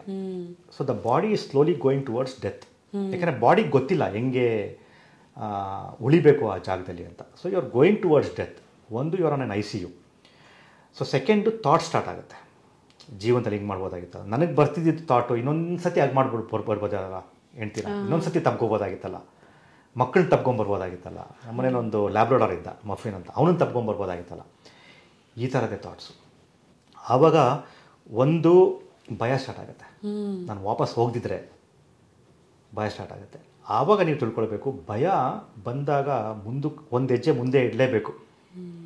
ಭಯ ಅಂತ ನಿಂತರೆ there is no meaning. So it was quite emotional thoughts. But base ಕ್ಯಾಂಪಲ್ಲಿ ಇಟ್ಸ್ ಅ ಡಿಫ್ರೆಂಟ್ ಥಿಂಗ್. ಅಲ್ಲಿ ಇಂಟರ್ನೆಟ್ ಸಿಗುತ್ತೆ. Base camp is at 5,300 meters. Internet ಸಿಗುತ್ತೆ, ಒಳ್ಳೆ 5-star ಫುಡ್ ಸಿಗುತ್ತೆ ನಿಮಗೆ. ಅಲ್ಲಿ ತೊಂದರೆನೇ ಇಲ್ಲ. ಮೇಗಡೆ ಹೋಗ್ತಾ ಹೋಗ್ತಾ ತೊಂದರೆ. ಸಮಿಟ್ ರೀಚ್ ಆದ ದಿನ, ಆ ಕ್ಷಣ, what was the first thought? ಶಕ್ತಿ ಇತ್ತ ಅಟ್ಲೀಸ್ಟ್ ಟು ಸೆಲೆಬ್ರೇಟ್? ಓಕೆ, ಟ್ರಾನ್ಸಲ್ ಇದ್ರಾ? ಥಾಟ್ ಗೊತ್ತೇ ಇಲ್ಲ ನನಗೆ. ಸೆಕೆಂಡ್ ಥಾಟು ಗೊತ್ತಿಲ್ಲ. ಒಂದು ಸ್ವಲ್ಪ ಹೊತ್ತಾದ್ಮೇಲೆ ಗೊತ್ತಾಯಿತು, I am on top of the world ಅಂತ. ಅಂದರೆ ಆ ಟೈಮ್ ತನಕ may be my ego was dead. Ego ಇಡಲೇ ಇರಲಿಲ್ಲ. ಅದಾಗಿ ಅದರಿಂದ ಈಚೆ ಬಂದ ಮೇಲೆ ತಿರ್ಗಾ ಈಗೋ ಬಂತು. ನಾವು I am on the top of the world ಅಂತ. ದಟ್ ಇಸ್ ಈಗೋ ಅಲ್ವಾ? We are never on top of the world. So first thoughts ಇವತ್ತಿಗೂ ಗೊತ್ತಿಲ್ಲ ನನಗೆ. ಸೊ ಅದಾದಮೇಲೆ ಫೆಲ್ಟ್ ರಿಯಲಿ ಗುಡ್. ಒಂಥರ 30,000 ಅಡಿ ಆಲ್ಮೋಸ್ಟ್. ನೀವು ಆ ಟೈಮ್ ಅದೇ ಫ್ಲೈಟ್ ಹಾರೋದಕ್ಕಿಂತ 2,000 ಅಡಿ ಕೆಳಗಿರ್ತೀರಾ. ಅಂದ್ರೆ ಲೇ ಲದಾಖ್ ಹಾರ್ಕೊಂಡು ಹೋಗ್ತಾರಲ್ಲ ಹಂಗಿರುತ್ತೆ, but without doors and windows. Correct. Unfortunately ಇವಾಗ ಏನಾಗುತ್ತೆ, ಮೊಬೈಲ್ ಫೋನ್ ಇಷ್ಟು ನಾವು ಎಲ್ಲ ಕಡೆ ಕ್ಯಾರಿ ಮಾಡ್ತೀವಿ. ಪ್ರತಿಯೊಂದು ಚಿಕ್ಕ ನಮ್ಮ ಸಕ್ಸಸ್ನ ನಮಗೆ ಬೇಕಾದವ್ರ ಜೊತೆ ಹಂಚ್ಕೋತೀವಿ. ನೀವು ಅಲ್ಲಿಂದ ನಿಮ್ಮ ವೈಫ್ಗೋ ನಿಮ್ಮ ತಾಯಿಗೋ ಕಾಲ್ ಮಾಡಿ ಹೇಳಕ್ಕೂ ಆಗಲ್ಲ ಒಂದು ಟಾಪ್ ಆಫ್ ದ ವರ್ಲ್ಡ್ ಅಂತ. ನೀವು ವಾಪಸ್ ಬರೋವರೆಗೂ ಅವ್ರಿಗೆ ಗೊತ್ತೇ ಇರಲ್ಲ ನೀವು top of the world reach ಆದ್ರಿ. ಒಂದು ಕಮ್ಯುನಿಕೇಶನ್ ಚಾನೆಲ್ ಇರುತ್ತೆ, ವಾಕಿ ಟಾಕೀಸ್ ತೊಗೊಂಡೋಗಿರ್ತೀವಿ ನಾವು. ಅದನ್ನ ಬೇಸ್ ಕ್ಯಾಂಪ್ ಕಮ್ಯುನಿಕೇಟ್ ಮಾಡ್ತೀವಿ. ಸೊ ಬೇಸ್ ಕ್ಯಾಂಪಿಂದ ವೈಫ್ಗೆ ಕಮ್ಯುನಿಕೇಶನ್ ಬಂದಿತ್ತು. So that is possible. But direct ಆಗಿ ನೀವು ಮಾತಾಡ್ಲಿಕ್ಕೆ ಓಕೆ. ಹತ್ತಕ್ಕೆ ಎಷ್ಟು ದಿನ ಹಿಡಿತು? ಸಮಿಟ್ ಇಂದ ಕೆಳಗೆ ಇಳಿಯೋದಕ್ಕೆ ಎಷ್ಟು ದಿನ ಹಿಡಿತು? ಫ್ರಮ್ ಬೇಸ್ ಕ್ಯಾಂಪ್ ಅಂತ ಬೇಸ್ ಕ್ಯಾಂಪ್ ಇಂದ ಫೈನಲ್ ರೊಟೇಷನ್ ಅಂತ ನಾವು ಫೈನಲ್ ಸಮಿಟ್ ಪುಷ್ ಅಂತ ಮಾಡ್ತೀವಲ್ಲ, ಸಮಿಟ್ ಪುಷ್ ಅಂದರೆ ನಿಮಗೆ ವೆದರ್ ಎಲ್ಲ ಚೆನ್ನಾಗಿರಬೇಕು. ಸೊ ಮೇಗಡೆ ಹೋಗೋದಕ್ಕೆ 2.5 ದಿನ ಬೇಕಾಗುತ್ತೆ ಬೇಸ್ ಕ್ಯಾಂಪಿಂದ ಸಮಿಟ್ಗೆ ಹೋಗೋದಕ್ಕೆ. ಬರಬೇಕಾದ್ರೆ ನಾನೊಂದು ರೆಕಾರ್ಡ್ ಕ್ರಿಯೇಟ್ ಮಾಡಿದೆ ಇಂಡಿಯನ್ಸ್ ಇದರಲ್ಲಿ. ಸೊ ಕ್ಯಾಂಪ್ 4 ಇಂದ ಬೇಸ್ ಕ್ಯಾಂಪಿಗೆ ಯೂಶಲಿ 2 ದಿನ ತೊಗೊಳ್ತಾರೆ, 1.5 ದಿನ ತೊಗೊಳ್ತಾರೆ. ನಾನು I came down in 13 hours. ಅದು ಇಂಡಿಯಾ ರೆಕಾರ್ಡ್ ಇದೆ, ಅದು ನನ್ನ ಹೆಸರಿದೆ. ಓಕೆ. ಬಟ್ ಟೋಟಲ್ 45 days ಅಂತ ನೀವು ಏನು ಹೇಳಿದ್ರಿ? ವೆಯ್ಟಿಂಗೇ ಜಾಸ್ತಿ ಅಲ್ವಾ, ಕೂತ್ಕೊಂಡು ವೆಯ್ಟ್ ಮಾಡೋದೇ ಜಾಸ್ತಿ. ನೀವು ಫಸ್ಟ್ ಬೇಸ್ ಕ್ಯಾಂಪ್ ಹೋಗ್ತೀರಾ, ಆಮೇಲೆ ಒಂದ್ಸತಿ ಅರ್ಧ ದಾರಿ ತನಕ ಓಟ್ ಕೇಳೇ ಬರ್ತೀರಾ. ರೊಟೇಷನ್ ಅಂತ ಹೇಳ್ತಾರೆ ಅದಕ್ಕೆ. ಯಾತಕ್ಕೆ ಹೋಗಬೇಕು? ನಿಮ್ಮನ್ನು ಅಕ್ಲಿಮಟೈಸ್ ಮಾಡ್ಕೊಳ್ಳೋದಕ್ಕೆ, ನಿಮ್ಮ ಬಾಡಿ ಮತ್ತು ಮೈಂಡಿಗೆ ಗೊತ್ತಾಗಬೇಕು ಆ ಹೈಟಲ್ಲಿ ಹೆಂಗೆ ಸರ್ವೈವ್ ಆಗೋದು ಅಂತ. So that is called a rotation. ಅದೆಲ್ಲ ಆದಮೇಲೆ you should wait for the weather window. ಯಾತಕ್ಕೆ ವೆದರ್ ವಿಂಡೋ ಮುಖ್ಯ ಅಂದರೆ 30,000 feet Everest, almost close to stratosphere. Correct. ಅಲ್ಲಿ ವಿಂಡ್ ಸ್ಪೀಡ್ಸು 100-120 kilometers ಇರುತ್ತೆ. ಸೊ ಹತ್ತಕ್ಕಾಗೋದೇ ಇಲ್ಲ. So we should wait till the wind speeds come down. So Everest ಎಕ್ಸ್ಪಿಡಿಷನ್ಲಿ waiting ಟೈಮೇ ಜಾಸ್ತಿ. ಕರೆಕ್ಟ್. ಈ 110-120 ಕಿಲೋಮೀಟರ್ ಇರುವಂಥ ವಿಂಡ್ ಸ್ಪೀಡ್ 10 to 20 kilometers ಅಷ್ಟು ಇಳಿಯುತ್ತೆ. ಹೌದು. Such a beautiful thing to happen ಅಲ್ವಾ ಇದು? ಹೌ ಡಸ್ ಇಟ್ ಹ್ಯಾಪನ್ ಅನ್ನೋದನ್ನ ಎಕ್ಸ್ಪ್ಲೈನ್ ಮಾಡಿ. ಸೊ ಅದು ನನಗೆ ತಿಳಿದಿರೋ ಪ್ರಕಾರ ಒಂದು ಜೆಟ್ ಸ್ಟ್ರೀಮ್ ಕ್ರಿಯೇಟ್ ಆಗುತ್ತೆ ಬೇ ಆಫ್ ಬೆಂಗಾಲ್. ಒಂದು ಸೈಕ್ಲೋನ್ ತರ ಸ್ಟಾರ್ಟ್ ಆಗುತ್ತೆ. ಇದೇ ಟೈಮಲ್ಲಿ ಆಗುತ್ತೆ, ಮೇ ಟೈಮಲ್ಲಿ ಸ್ಟಾರ್ಟ್ ಆಗುತ್ತೆ. ಇವಾಗ ನೀವು ಎಷ್ಟೋ ಜನಕ್ಕೆ ಗೊತ್ತಿರ್ಬೋದು, ಮೇ ಟೈಮಲ್ಲಿ ಬೆಂಗಳೂರಲ್ಲೂ ಮಳೆ ಸ್ಟಾರ್ಟ್ ಆಗಿರುತ್ತೆ. ಕಲ್ಕಟ್ಟ ಸ್ಟಾರ್ಟ್ ಆಗುತ್ತೆ, ಆಂಧ್ರ ಪ್ರದೇಶ ಬಂದ್ಬಿಟ್ಟು ಬೆಂಗಳೂರಿಗೆ ಎಂಟರ್ ಆಗುತ್ತೆ. ಅದೇ ಒಂದು ಜೆಟ್ ಸ್ಟ್ರೀಮ್ ಅಂತ ಹೇಳ್ತಾರಲ್ಲ, ಅದು ಹೋಗ್ಬಿಟ್ಟು ಕೌಂಟರ್ ಮಾಡುತ್ತೆ ಅಂತ. That is what the scientist say. So ಅದು ಕರೆಕ್ಟ್. ನಾನು ಎಲ್ಲೋ ಒಂದ್ ಕಡೆ ಓದಿದ್ದೀನಿ, ಇಲ್ಲದೆ ಇದ್ರೆ ಆ ಸ್ಪೀಡಲ್ಲಿ ನಾವು ಯಾರೂ ಅಲ್ಲಿ ಇರಕ್ಕಾಗಲ್ಲ. ಯಾಕೆ this is the best time ಅಂದ್ರೆ ಈ ಕಡೆಯಿಂದ ಬೇ ಆಫ್ ಬೆಂಗಾಲಿಂದ ಆ ಸೈಕ್ಲೋನ್ ಎಫೆಕ್ಟ್ ವಿಲ್ ನ್ಯೂಟ್ರಲೈಸ್ ಅದನ್ನ. ಇವಾಗ ಏನಾಗ್ತಾ ಇದೆ ಅಂದ್ರೆ ಇವಾಗ ಜೆಟ್ ಸ್ಟ್ರೀಮ್ ಮೊದಲ ತರ ಹೋಗ್ಬಿಟ್ಟು ಜಾಸ್ತಿ ದಿನ ಕೌಂಟರ್ ಮಾಡ್ತಾ ಇಲ್ಲ, ಹಿಂಗೆ ತಿರ್ಕೊಂಡ್ಬಿಡ್ತಾ ಇದೆ. ಓಕೆ. ಸೊ ಅದಕ್ಕೆ ನೀವು ಲಾಸ್ಟ್ ಒಂದು 2 ವರ್ಷಗಳಲ್ಲಿ ವೆದರ್ ತುಂಬಾನೇ ಪ್ರಾಬ್ಲಮ್ ಅಂತ ಹೇಳ್ತಾರೆ ಎವರೆಸ್ಟಲ್ಲಿ. ವರ್ಷ Everest saw the maximum number of deaths because of the weather problems. ಈ ವರ್ಷನೂ ಅಷ್ಟೇ ತುಂಬಾನೇ ಕ್ಯೂಸ್ ಇತ್ತು, ಎಷ್ಟೋ ಜನಕ್ಕೆ ಫ್ರಾಸ್ಟ್ ಬೈಟ್ ಆಯಿತು. So weather window is getting very very challenging. Correct correct. And oxygen ಯಾವಾಗಿಂದ ಕಂಟಿನ್ಯೂಸ್ ಆಗಿ ಹಾಕೊಂಡೇ ಇರಬೇಕು ನೀವು? ಕಂಟಿನ್ಯೂಸ್ ಆಗಿ ಆಕ್ಸಿಜನ್ ಸಿಲಿಂಡರ್ ಯೂಶಲಿ ಅದು ಕಾಮನ್ ಆನ್ಸರ್ ಇಲ್ಲ ಅದಕ್ಕೆ. ನಾನು ಸ್ಟಾರ್ಟ್ ಮಾಡಿದ್ದು ಕ್ಯಾಂಪ್ 3 ಇಂದ. Camp 3 is at 7,100 meters. Okay. So ಅಲ್ಲಿಂದ ಕಂಟಿನ್ಯೂಸ್ ಆಗಿ ಆಕ್ಸಿಜನ್ ಹಾಕ್ಕೊಂಡೆ. ಕ್ಯಾಂಪ್ 4ಅಲ್ಲೂ ಹಾಕ್ಕೊಂಡಿದ್ದೆ, ಸಮಿಟಲ್ಲಿ ಹಾಕ್ಕೊಂಡಿದ್ದೆ. ಸಮಿಟಲ್ಲಿ ನಾನು ಹೋಗಿದ್ದ ದಿನ ಒಂದು 5-6 ಜನ ಇದ್ವಿ ಅಷ್ಟೇ ಮೇಗಡೆ. So it gave me a lot of time to celebrate the summit success. 45 ನಿಮಿಷ ಇದ್ವಿ. ನೀವು ಮಾಸ್ಕ್ ತೆಗೆದು ಯು ಕುಡಂಟ್ ಸೆಲೆಬ್ರೇಟ್, ರೈಟ್? ತೆಗೆದಿದ್ರಾ? ಅಲ್ಲಿ ಫೋಟೋಸ್ಗೆಲ್ಲ ಬೇಕಲ್ಲ, ತುಂಬಾ ಥಿನ್ ಇರುತ್ತೆ ಅಲ್ವಾ ಲೇಯರ್? ಏರ್ ತುಂಬಾ ಥಿನ್ ಇರುತ್ತೆ, ಮತ್ತೆ ಅಟ್ಮಾಸ್ಫಿಯರಿಕ್ ಪ್ರೆಷರ್ ತುಂಬಾ ಕಮ್ಮಿ. ಇವಾಗ ಅದನ್ನ ಎಕ್ಸ್ಪ್ಲೈನ್ ಮಾಡಬೇಕು ಅಂದರೆ ಇವಾಗ ಬೆಂಗಳೂರಲ್ಲಿದ್ದೀವಿ, ಇದು ನಿಮ್ಮ ಲಂಗ್ ಪ್ರೆಷರ್, ಇದು ಅಟ್ಮಾಸ್ಫಿಯರಿಕ್ ಪ್ರೆಷರ್ ಇಲ್ಲಿದೆ. ಸೊ ಒಂದ್ಸತಿ ಅಂದರೆ ಗಾಳಿ ಬರುತ್ತೆ, ಅಲ್ಲಿ ನಿಮ್ಮ ಲಂಗ್ ಪ್ರೆಷರ್ ಇಲ್ಲಿದೆ, ಅಟ್ಮಾಸ್ಫಿಯರಿಕ್ ಪ್ರೆಷರ್ ಇಲ್ಲಿದೆ. ಸೊ ಸಿಕ್ಕಾಪಟ್ಟೆ ಹೇಳ್ಕೋಬೇಕು. ಅದಕ್ಕೆ we use the oxygen cylinder. But air is very thin. Correct. ಕಣ್ಣಲ್ಲಿ ನೀರು ಹಾಕಿದ್ರ ಸರ್ ಸಮಿಟಲ್ಲಿ? ಕಣ್ಣಲ್ಲಿ ನೀರು ಬಂತು, ಬಟ್ ಅದು ನಾನು ಅದನ್ನು ಎಕ್ಸ್ಪೀರಿಯನ್ಸ್ ಮಾಡೋಷ್ಟರಲ್ಲಿ ಅದು ವೆಪರೈಸ್ ಆಗೋಯ್ತು. ಸೊ ಒಂದೆರಡು ಕಣ್ಣೀರು ಬಂತು. Okay okay. ಸೊ ಈ ಮೌಂಟೇನ್ ಹತ್ತಬೇಕು ಅನ್ನೋರಿಗೆ, not just Everest but any mountain, ಒಂದು ಚಾಲೆಂಜಿಂಗ್ ಆಗಿರೋದು, ಒಂದಷ್ಟು ಟಿಪ್ಸ್ ಆ್ಯಂಡ್ ಟ್ರಿಕ್ಸ್ ನೀವು ಕೊಡೋದಿದ್ರೆ ಏನು ಕೊಡ್ತೀರಾ? ಸೊ ಯಂಗ್ ಜನ್ರೇಷನ್ನು ಇವಾಗ ಟ್ರೆಕ್ಕಿಂಗ್ ತುಂಬಾ ಆಸಕ್ತಿ ಬಂದಿದೆ, ಎಲ್ಲರೂ ಹೋಗ್ತಾ ಇದ್ದಾರೆ, ಒಂದು ಜನ ಕ್ಲೈಮ್ಸು ಮಾಡ್ತಾ ಇದ್ದಾರೆ. ಯಂಗ್ ಜನ್ರೇಷನ್ ಒಂದೇ ಅಲ್ಲ, ವಯಸ್ಸಾದವರು ಮಾಡ್ತಾ ಇದ್ದಾರೆ, which is A good thing. ಅಂದರೆ ಔಟ್ಡೋರ್ಸಿಗೆ ಬರ್ತಾ ಇದ್ದಾರೆ ಜನ. ಆದರೆ ನಾನು ಹೇಳೋದೇನು ಅಂದರೆ ವೆದರ್ ಚಾಲೆಂಜಸ್ ತುಂಬ ಆಗ್ತಾ ಇದೆ. ನೀವು ನೋಡಿರ್ಬೋದು ಹಿಮಾಲಯಸಲ್ಲಿ ಎಷ್ಟೊಂದು ವೆದರ್ ಬದಲಾವಣೆ ಆಗ್ತಾ ಇದೆ ಅಂದರೆ it is become very unpredictable. ಅದಕ್ಕೆ ನೀವು ಫಸ್ಟು ನಿಮ್ಮ ಸಕ್ಸಸ್ ಕ್ರೈಟೀರಿಯಾನ ಡಿಫೈನ್ ಮಾಡ್ಕೋಬೇಕು. ಅದೇ ನಾನು ಹೇಳಿದ್ನಲ್ಲ, success is always not about reaching the destination. Correct. ನಿಮ್ಮ ಸೆಕೆಂಡ್ ಎಕ್ಸ್ಪಿಡಿಷನ್ ಬಗ್ಗೆನೂ ನೀವು ಅದನ್ನೇ ಹೇಳಿದ್ರಿ, ಫ್ರಾಸ್ಟ್ ಬೈಟ್ ಆದಾಗ ತುಂಬಾ ಹತ್ತಿರದಲ್ಲಿದ್ರಿ ಸಮಿಟ್ಗೆ. 100 ಮೀಟರ್ ಇದ್ದೆ. ಅದು ನನಗೆ ಆಮೇಲೆ ಗೊತ್ತಾಯ್ತು, ನಾನು ಅವತ್ತು ಹತ್ತಿದಿದ್ರೆ I would have been the first Indian to summit that mountain. Himlung ಅಂತ 7,126 ಮೀಟರ್ ಅದು. ಆದರೆ ನಾನು ಮೇಗಡೆ ಹೋಗಿದ್ದಿದ್ರೆ ಮೂಗು ಉಳಿತಿರ್ಲಿಲ್ಲ. ಆ ಒಂದು ಆಲ್ಟಿಟ್ಯೂಡಲ್ಲಿ ಆ ಥರ ಡಿಸಿಷನ್ಸ್ ತಗೊಳ್ಳೋದು ತುಂಬಾ ಕಷ್ಟ ಇದೆ. ಏನಾದರೂ ಆದಮೇಲೆ ಡಿಸಿಷನ್ ತೊಗೋಬೋದು, ಕೈ ಕಾಲು ಹೋದ್ಮೇಲೆ ಹೌದಪ್ಪ ನಾನು ವಾಪಸ್ ಬರಬೇಕು ಅಂತ ಡಿಸಿಷನ್ ತೊಗೋಬೋದು. ಆದರೆ ಕೈ ಕಾಲು ಹೋಗೋ ಮುಂಚೆ ಅದನ್ನು ತಿಳ್ಕೊಂಡು ಹೋಗೋ ಚಾನ್ಸಸ್ ಇದೆ. ಆದರೂ ನಾನು ಹೋಗೋದಿಲ್ಲ, ನಾನು ಹತ್ತಲೂಬೋದು, 10 ದಿನನೂ ಇರ್ಬೋದು, ಕೈ ಕಾಲು ಹೋಗ್ಬೋದು. ಆ ಥರ ಡಿಸಿಷನ್ಸ್ ತೊಗೊಳೋದಕ್ಕೆ ಈಗೋ ಅಡ್ಡ ಹಾಕ್ಬಿಡುತ್ತೆ ನಿಮ್ಮನ್ನು, ತುಂಬ ಕಷ್ಟ. ಅದಕ್ಕೆ you should define the success criteria. ನನ್ನ success criteria is very very clear. Coming back to family, one piece, fully alive. One piece ಅಂದರೆ ವಿತೌಟ್ ಲೂಸಿಂಗ್ ಇದು ಫಿಂಗರ್ಸ್ ಆರ್ ಇದು. ಫುಲ್ಲಿ ಅಲೈವ್ ಅಂದರೆ not coming back in a coma. So ನಾನು ಯಾವತ್ತೂ ಅಷ್ಟೇ ಎಲ್ರಿಗೂ ಹೇಳೋದು, ಫಸ್ಟು ನಿಮ್ಮ ಸಕ್ಸಸ್ ಕ್ರೈಟೀರಿಯಾ ಡಿಫೈನ್ ಮಾಡ್ಕೊಳ್ಳಿ. ಒಂದು ಸತಿ ಇಲ್ಲೇ ಇರುತ್ತೆ, ಒಂದು ಅರ್ಧ ಕಿಲೋಮೀಟ್ರ್ ದೂರ ಇರುತ್ತೆ, ವೆದರ್ ಕೆಟ್ಟೋಯ್ತು, ನೀವು ಹೋಗಿ ಬರೋಷ್ಟರಲ್ಲಿ 1 hour ಆಗುತ್ತೆ. ಆ 1 hourಲಿ ಏನು ಬೇಕಾದರೂ ಆಗ್ಬೋದಾ? ಸೊ ಒಂದು ನೀವು ಸಕ್ಸಸ್ ಕ್ರೈಟೀರಿಯಾ ಡಿಫೈನ್ ಮಾಡ್ಕೋಬೇಕು. ಸೆಕೆಂಡು, ನೀವೇನೇ ಒಂದು ವಸ್ತು ಉಪಯೋಗಿಸ್ತಿರಲ್ಲ, ಗೇರ್ ಅಂತ ಹೇಳ್ತಾರೆ, ಜಾಕೆಟ್ಸ್ ಇರ್ಬೋದು, ಶೂಸ್ ಇರ್ಬೋದು, ಸ್ಪೆಂಡ್ ಸಮ್ ಮನಿ. ಅದರಲ್ಲಿ ನೀವು ಚೌಕಾಸಿ ಮಾಡಿದ್ರೆ ನಿಮ್ಮ ಲೈಫ್ ಜೊತೆ ಚೌಕಾಸಿ ಮಾಡಬೇಕು. ಇವತ್ತು ಸುಮಾರು ಜನ ಅಲ್ಲಿ ಮೇಗಡೆ ಹೋಗಿ, ಹಿಮಾಲಯಸ್ಗೆ ಹೋಗಿ, ಹಿಮಾಚಲ್ ಪ್ರದೇಶ, ಲೇ ಲದಾಖ್ ಹೋಗ್ಬಿಟ್ಟು ಅನುಭವಿಸ್ಕೊಂಡ್ಬರ್ತಾರೆ. It is because of wrong gear. Third, ಈ ಒಂದು ನಿಮ್ಮನ್ನು ಕರ್ಕೊಂಡು ಹೋಗ್ತಾರಲ್ಲ ಟ್ರೆಕ್ಕಿಂಗ್ ಕಂಪನೀಸು, ಅವ್ರನ್ನ ಚೆನ್ನಾಗಿ ವ್ಯಾಲ್ಯೂಯೇಟ್ ಮಾಡಿ, ಅದು ತುಂಬಾ ಮುಖ್ಯ. ಅವ್ರ ಹತ್ರ ಸೇಫ್ಟಿ ರೆಕಾರ್ಡ್ ಏನು, ಏನಾದರೂ ಆದರೆ ಅವ್ರನ್ನ ನಿಮ್ಮನ್ನು ರೆಸ್ಕ್ಯೂ ಮಾಡೋ ಕೆಪಾಸಿಟಿ ಇದೆಯಾ, ಫಸ್ಟ್ ಏಡ್ ತೊಗೊಂಬರ್ತಾರ, ಅದೆಲ್ಲ ನೋಡಿ. ಇದೆಲ್ಲ ನೋಡಿಕೊಂಡು then you should go. But end of the day ಅಲ್ಲಿ ಏನೇ ಆದ್ರೂ you are the one who is responsible for it, nobody else. Correct. ಅದನ್ನು ತಿಳ್ಕೊಂಡು ಹೋಗಬೇಕು. Absolutely sir. ಟ್ರೆಕ್ಸ್ಗಳಿಗೆ ರಿಜಿಸ್ಟರ್ ಮಾಡುವಾಗಲೇ ಇವಾಗ ಒಂದಷ್ಟು ಕಂಡೀಷನ್ಸ್ ಇರುತ್ತೆ. ಒಂದು ಐಡಿಯಲ್ BMI ಇರಬೇಕು ಅಂತ, ಜೊತೆಗೆ ಟ್ರೆಕ್ಗೂ ಮುಂಚೆ ಇಷ್ಟು ದಿನಕ್ಕೆ ಇಷ್ಟು ಕಿಲೋಮೀಟರ್ನ ಇಷ್ಟು ನಿಮಿಷದಲ್ಲಿ ಕವರ್ ಮಾಡಬೇಕು, ಅದರ ಸ್ಕ್ರೀನ್ಶಾಟ್ ನಮಗೆ ಕಳಿಸ್ಬೇಕು ಅನ್ನೋದು ಒಂದಿರುತ್ತೆ. ಈ ಥರದ ಒಂದಷ್ಟು ಟಿಕ್ ಮಾರ್ಕ್ಸ್ಗಳಿರುತ್ತೆ. ಮೌಂಟ್ ಎವರೆಸ್ಟ್ ಹತ್ತೋದಕ್ಕೆ ನಿಮಗೆ ಏನೇನು ಆ ಥರ ಚೆಕ್ ಲಿಸ್ಟ್ ಕೊಟ್ಟಿದ್ರು? 0. ಯಾಕೆಂದರೆ ನೇಪಾಳಲ್ಲಿ it's a very big tourism industry Everest ಹತ್ತೋದು. So they are allowing everybody and anybody to come and submit. ಯಾರು ಬೇಕೋ ಹೋಗಿ. ಹೌದು. ಸೊ ಒಬ್ಬೊಬ್ರು ಏನಾಗ್ತಾ ಇದೆ, ಏನೂ ಹತ್ತಿರೋದಿಲ್ಲ, ಅವ್ರು ಬಂದ್ಬಿಟ್ಟು ಹತ್ತಾ ಇದ್ದಾರೆ. ಯಾತಕ್ಕೆ ಹತ್ತಾ ಇದ್ದಾರೆ? Are they really strong? No, they are getting the support of the Sherpas. 3 ಜನ 4 ಜನ ಶೆರ್ಪಾಗಳನ್ನ ಕರ್ಕೊಂಡು ಹೋಗ್ತಾರೆ. Because they can afford it. ಅದು ಒಂದು ಎಕ್ಸ್ಟ್ರೀಮು. ಇನ್ನೊಂದು ಎಕ್ಸ್ಟ್ರೀಮು, ದುಡ್ಡೇ ಇಲ್ಲ, ಬರೀ ಬೇಸಿಕ್ ಮಿನಿಮಲ್ ದುಡ್ಡಿದೆ, ಅಂಥವ್ರು ಹತ್ತೋದಲ್ಲಿದ್ದಾರೆ.